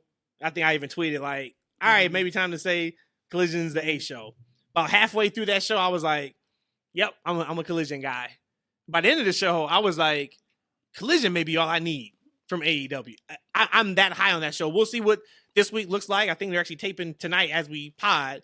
So it will be a tape show. I'm going to try to go out my way of not seeing spoilers. Wait, still going to be on Saturday. So their third week, they're already not live? Yeah, they had it because they couldn't get the building. So they still had the building from last night. No. So we'll see what now the show looks like after Forbidden Door. But Collision gives me everything I need. No, I'm with you on that. I mean, that's why I text you guys because again,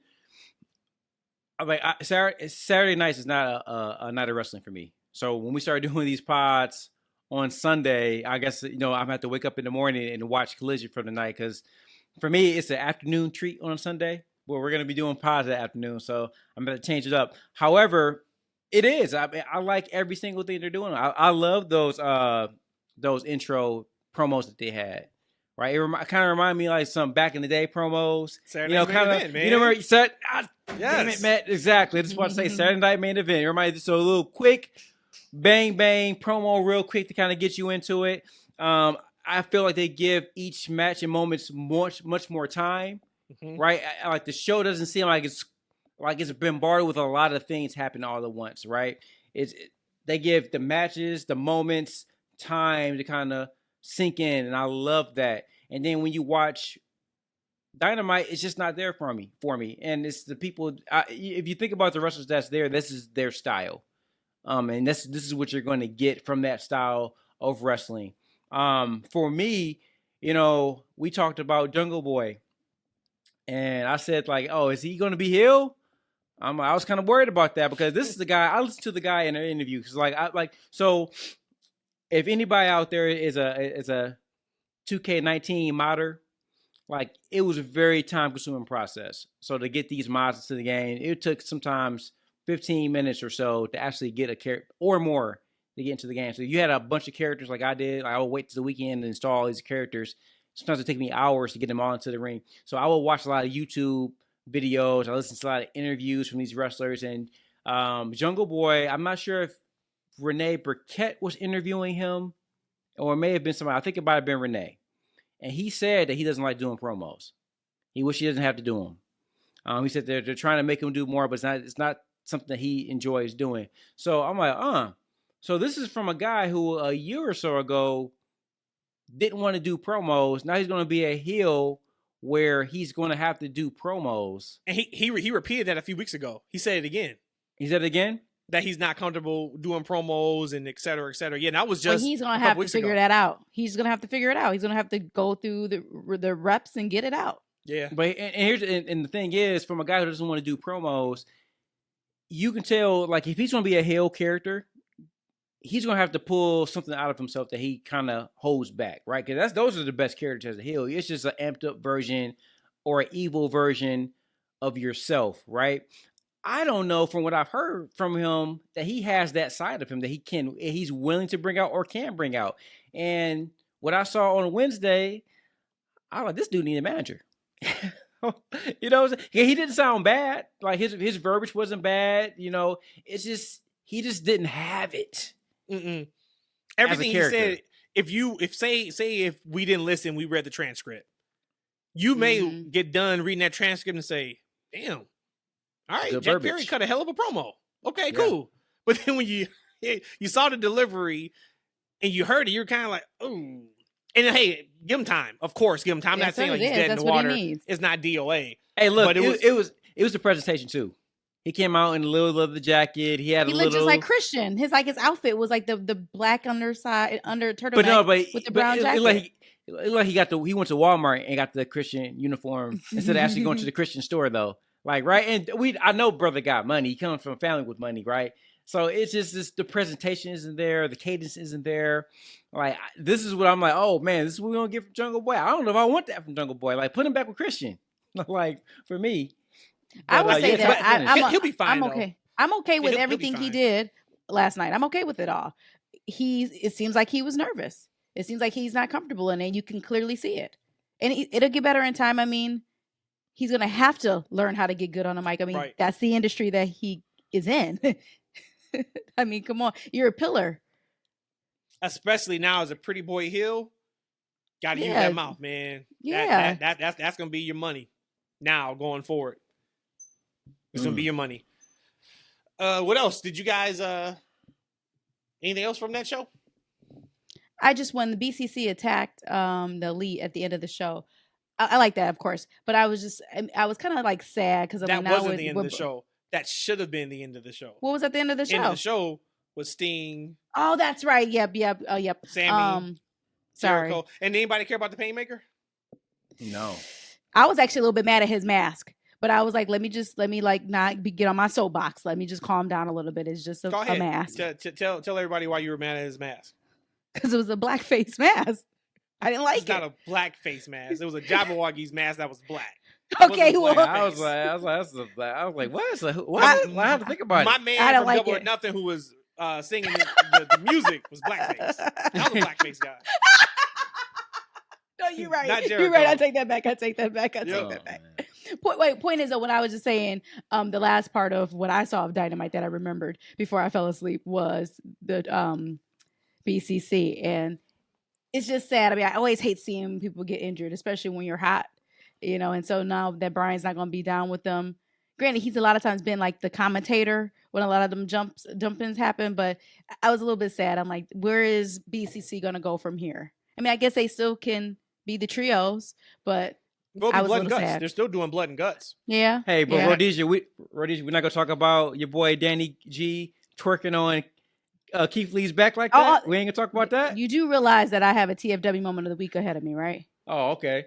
That's what it was. My bad. I done ruined it already. No, I think the TFW moment of the week is somebody getting in Keith Lee's ear and said, "Dude, figure out how you look.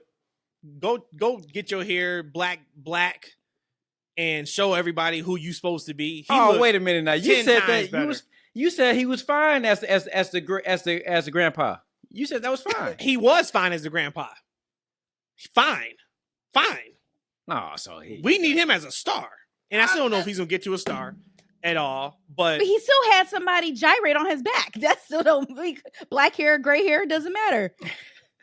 And then it's still not that good. Do you remember that spot? No. Exactly. So how can you say it wasn't that good?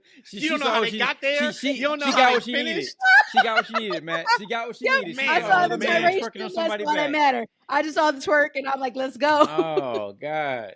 That's insane. You know what I think I'm going to do the next time I watch maybe Collision? Well, next time I can't be going to work the next day. But the next time I watch Garcia's match, I think I'm going to take shots every time he gyrates. I thought you was going to say, like, you know what I'm going to do next time I watch wrestling? I'm actually going to pay attention so I can talk about it the right way. What do you do? No, you go to talking about taking shots because Garcia. Whatever, man. As long as you opened up that message I sent you about feetfighter.com, you do whatever you want to. Oh, we Lord. all be paid. Man, do you know how much people pay just for feet pics? Now, this is a shoot. Just for feet pics. I didn't think this was a real thing till I had to do some research on it. I mean, we all could be retired. People do like feet, but let me tell you, I don't like feet. I don't get the appeal. It's not my thing. But hey, I gotta ask you guys a question though. So like, we're seeing these ratings for Collision and these ratings for Dynamite. I'm just really surprised by these ratings. We got Punk back, right? We got Collision, which are great shows. And this is the thing I told you guys before. My concern was that I wish that Collision was on a different night during the week. I wish they could swap Dynamite and Collision if they could. I think it's a stronger show. It's the better show. I just think that I don't think that show is going to do well on a Saturday night. They lost 300,000 people. However, like I said, we don't know what expectations are for that show. Right, 500,000, 400,000 might be huge for them in that time slot. I don't know what they were getting in the time slot before, so that's probably double, triple what they were getting. But a significant drop off. We had another after Forbidden Door. So after a quote unquote hot show with a match of the year candidate, right? Fans don't tune. Not all of them. They don't tune in the next week to see the follow up from that, right? And I guess I'm not sure if they advertised Jericho and Sting in that main event, but that wasn't enough to get people to tune in. It's just a little concerning sometimes as a fan. I've always thought as AEW, like, man, how does this company? How can they grow their audience, or how can they maintain their current hardcore audience, right? Because they have so many fans that come in and go out, come in, and you don't always know what's doing it, right? There was nothing on TV on Wednesday night, that would distract them from watching the show, but they didn't watch. So what do you think, Matt Rhodesia, about like these ratings? Are you concerned for the company? I'm not a ratings person, so I don't think I'm educated enough to speak on that. I'm going to say, am I word for the company? No. I'll say that much. No, because I still don't know what their anticipation is for these shows.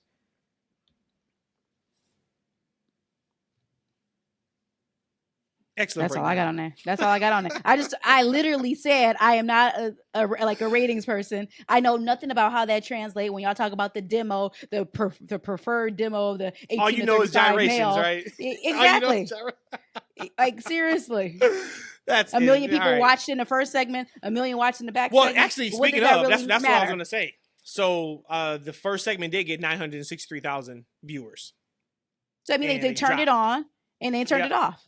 Well, they watched EC and Mox, and evidently they got what they came for, or they didn't get what they came for. Point is, 963 started, I think it was. That's a big number. That's a really big number. That's a big number. That's a huge drop then. Wow. To be honest, I don't really care about the ratings because I'm seeing other things you can point to that show that business is up.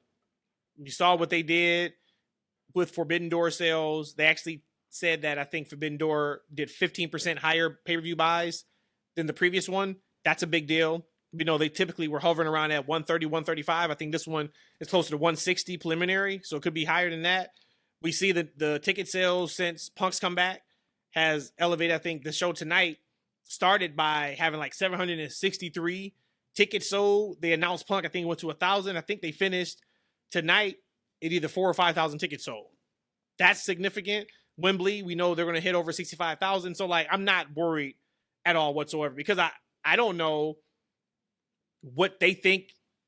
Our expectations is, oh, man, you got a new show. You need to be hitting X amount of hundreds of thousands of people. TNT maybe say, hey, you get us 400,000, we love it. We're good. You give us 500,000, you walking on water.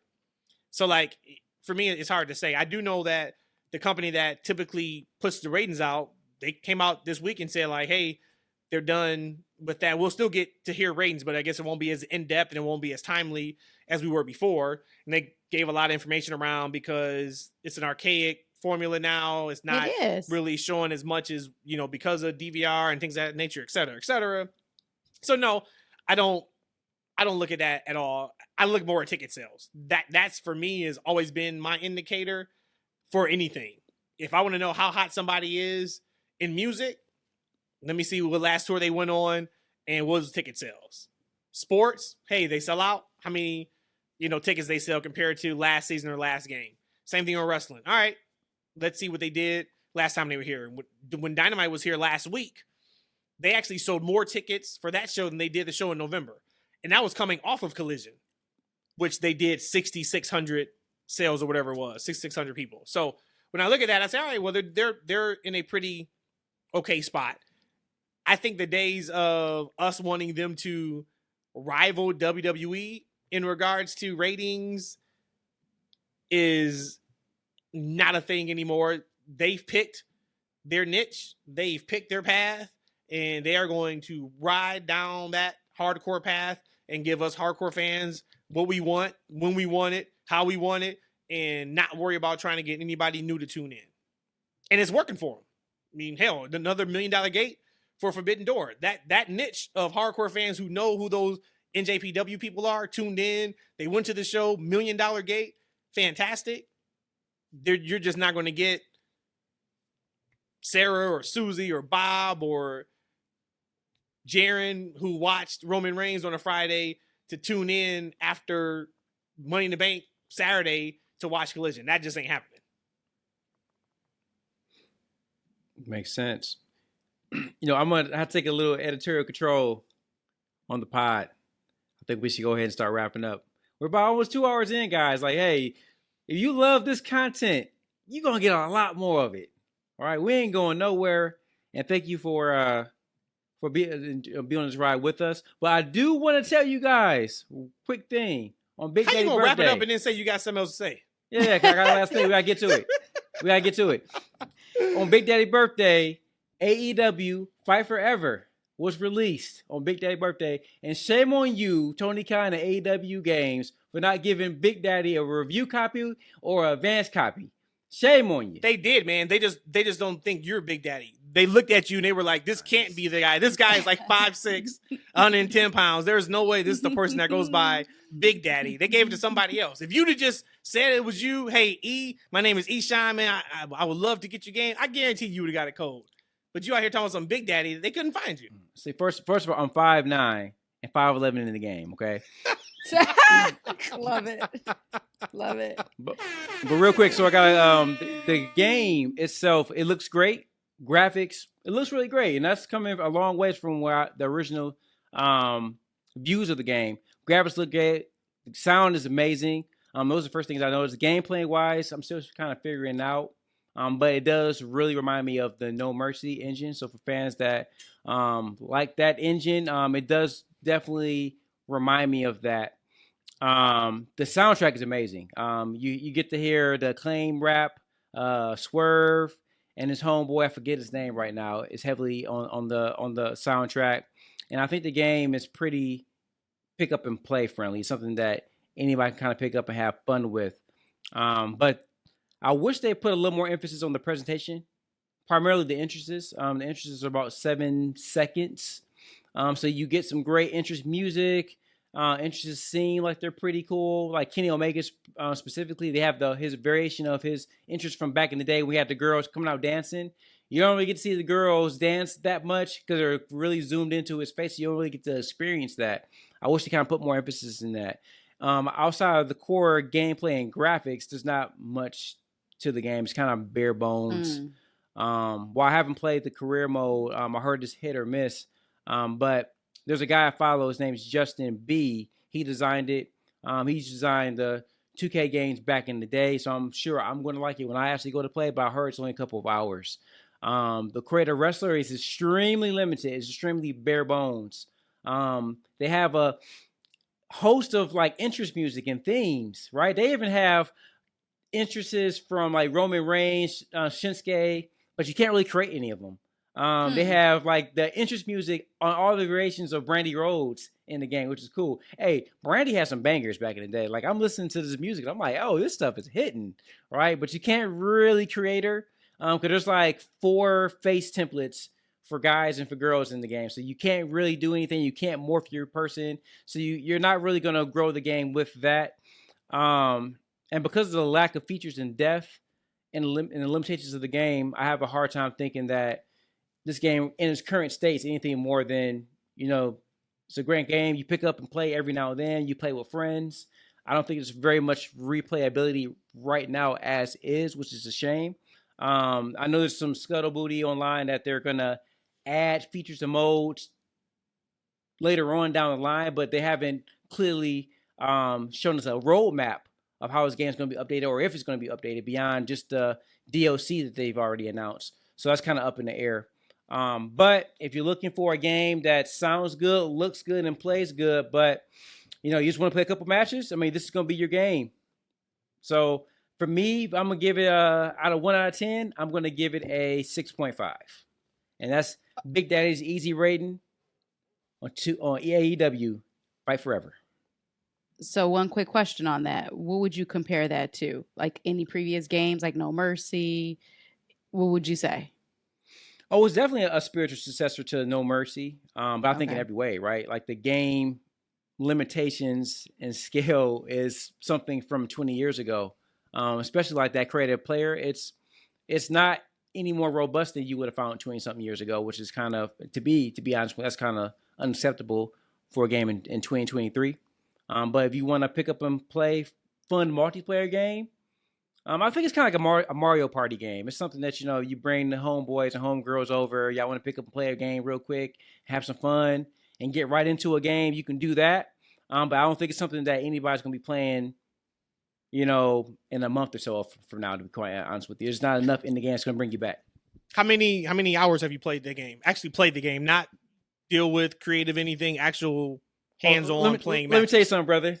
If you go to creative player, you're gonna be in it for like 5 minutes. You're not gonna be. Yeah, you're gonna be in it for 5 minutes. So I didn't waste that much time in that mode. Like in WWE 2K, yes, I could spend hours in that mode trying to tweak my guy. But this one, nah, you're gonna be in there for maybe 5 minutes. I've played probably 3 or 4 matches that I had to take big day nap time. Oh, that's it? Yeah, man. You just spent fucking 8 minutes talking about something you played 4 matches of, and you was trying to shut us down, even though I ain't had nothing else. Man, just because it's your birthday don't mean you can just take the thing off the rails, as usually happens at the end of the show. This man spent more time talking about the game than he's played the game. Let that sit in. Well, no, TFW moment. Look, TFW moment of the week. Eshaun, it is your birthday. I'm going to allow you, sir, the honor and the privilege to give your TFW moment of the week. Happy birthday. My TFW moment was seeing Keith Lee back. Right? He making this up. Look at him. No. There's no way he had that. He's looking like, okay. There's no way he had that going into this show. We gonna pause the show. We had an incredible Forbidden Door. We had an awesome Collision. We had a pretty strong Raw. We had some really good things on Dynamite. This man is about to say Keith Lee because he put dye in his head. That's his moment. Or he let Garcia gyrate on him. You gotta relax, Rhodesia. Here's the thing. You may be a little. Big Daddy come to work on his birthday. About it's 11:30. Me talking about the females. I don't feel bad about none of that now. You've talked more about Garcia gyrating than me and Eshaun combined have talked about all the women and their beautifulness on these shows. So we are now even. Y'all subject their bodies. That's how y'all do it. And you talk about how we have never subjected their bodies on this here platform. Let me take that back. That is a lie. What I'm saying is that you refer to how great they are and how great they look based off of their body shape. I've never said anything about Danny Garcia body shape. I just said I love his gyration. We've never said that. Eshaun typically would say somebody looked incredible. I'll double down on it. But we did you see what she had on? Did you see what she had on? Or hold up, by Anna J, the shirt is fitting for her. Her new shirt that she had. I could pull the receipts out. I mean, you can pull that up. We didn't create that shirt. Eshaun didn't spend time on Fight Forever making that shirt in the game. She made that shirt. Let's go TFW moment of the week. Let's go. But I do want to say that on Big Daddy birthday, I show up to work at 11:30 at night to talk to y'all, and Matt wanted to crap on my wrestling game that came on my day and my moment. Sir, I'm just saying, man, let me have my day and my moment to myself. You talk about what you want to talk about. I want to talk about Keith Lee because I believe in Keith Lee. Right? Not Grandpa Lee, but Keith Lee. Because I was hoping that he would be the first black African-American champion in AEW's history. And I think that's the man that showed up on Dynamite. Right? And also, I think he looks like in a better shape to me, too. Like, he had the abs and the stomach. You know what I'm saying? He looked good. So you saw Bravo last night on Dynamite. Bravo to Keith Lee back, and hopefully I get to see him pursue the championship very soon. My man said Keith Lee's abs is his moment of the week. Yes, sir. Let's go. Rhodesia. Okay. Moment of the week. All right. I have a couple, but I'm just gonna say it's two-folded. Bryan Danielson intro having the final countdown. But I was super popped for that. Didn't realize that you told me that was his indie music too back in the day. So bravo for getting that music to Tony. And then overall, just him tapping out Okada. I think they said last time was like the G1 in 2015 or 16 or something like that. It's been so long since Okada tapped him out last. I don't know. If you make your TFW long enough, I can find that answer. Shinsuke Nakamura. Nice. Yep, that was in the G1. Some good company there. But so the final countdown and him tapping him out, because again, I'm like, whoa, no one thought Okada was tapping. Ever. So that was TFW moments of the week. It was just Bryan Danielson. Didn't even know Garcia was going to be your moment. No, it wasn't. That was a because joke. You said that was a joke. You told I'm gonna just say that my moment was Kenny and Ospreay's match. Okay. And I'm gonna just leave it at that because you guys have done enough in the TFW moment of the week for like the next 3 weeks combined on this one. I have another one right now too. Give it to us.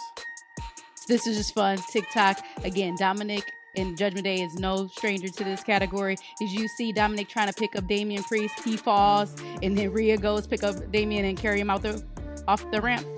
Yeah, that was at a house show. Was it yesterday? Funny shit ever. Yeah. She did it like a boss.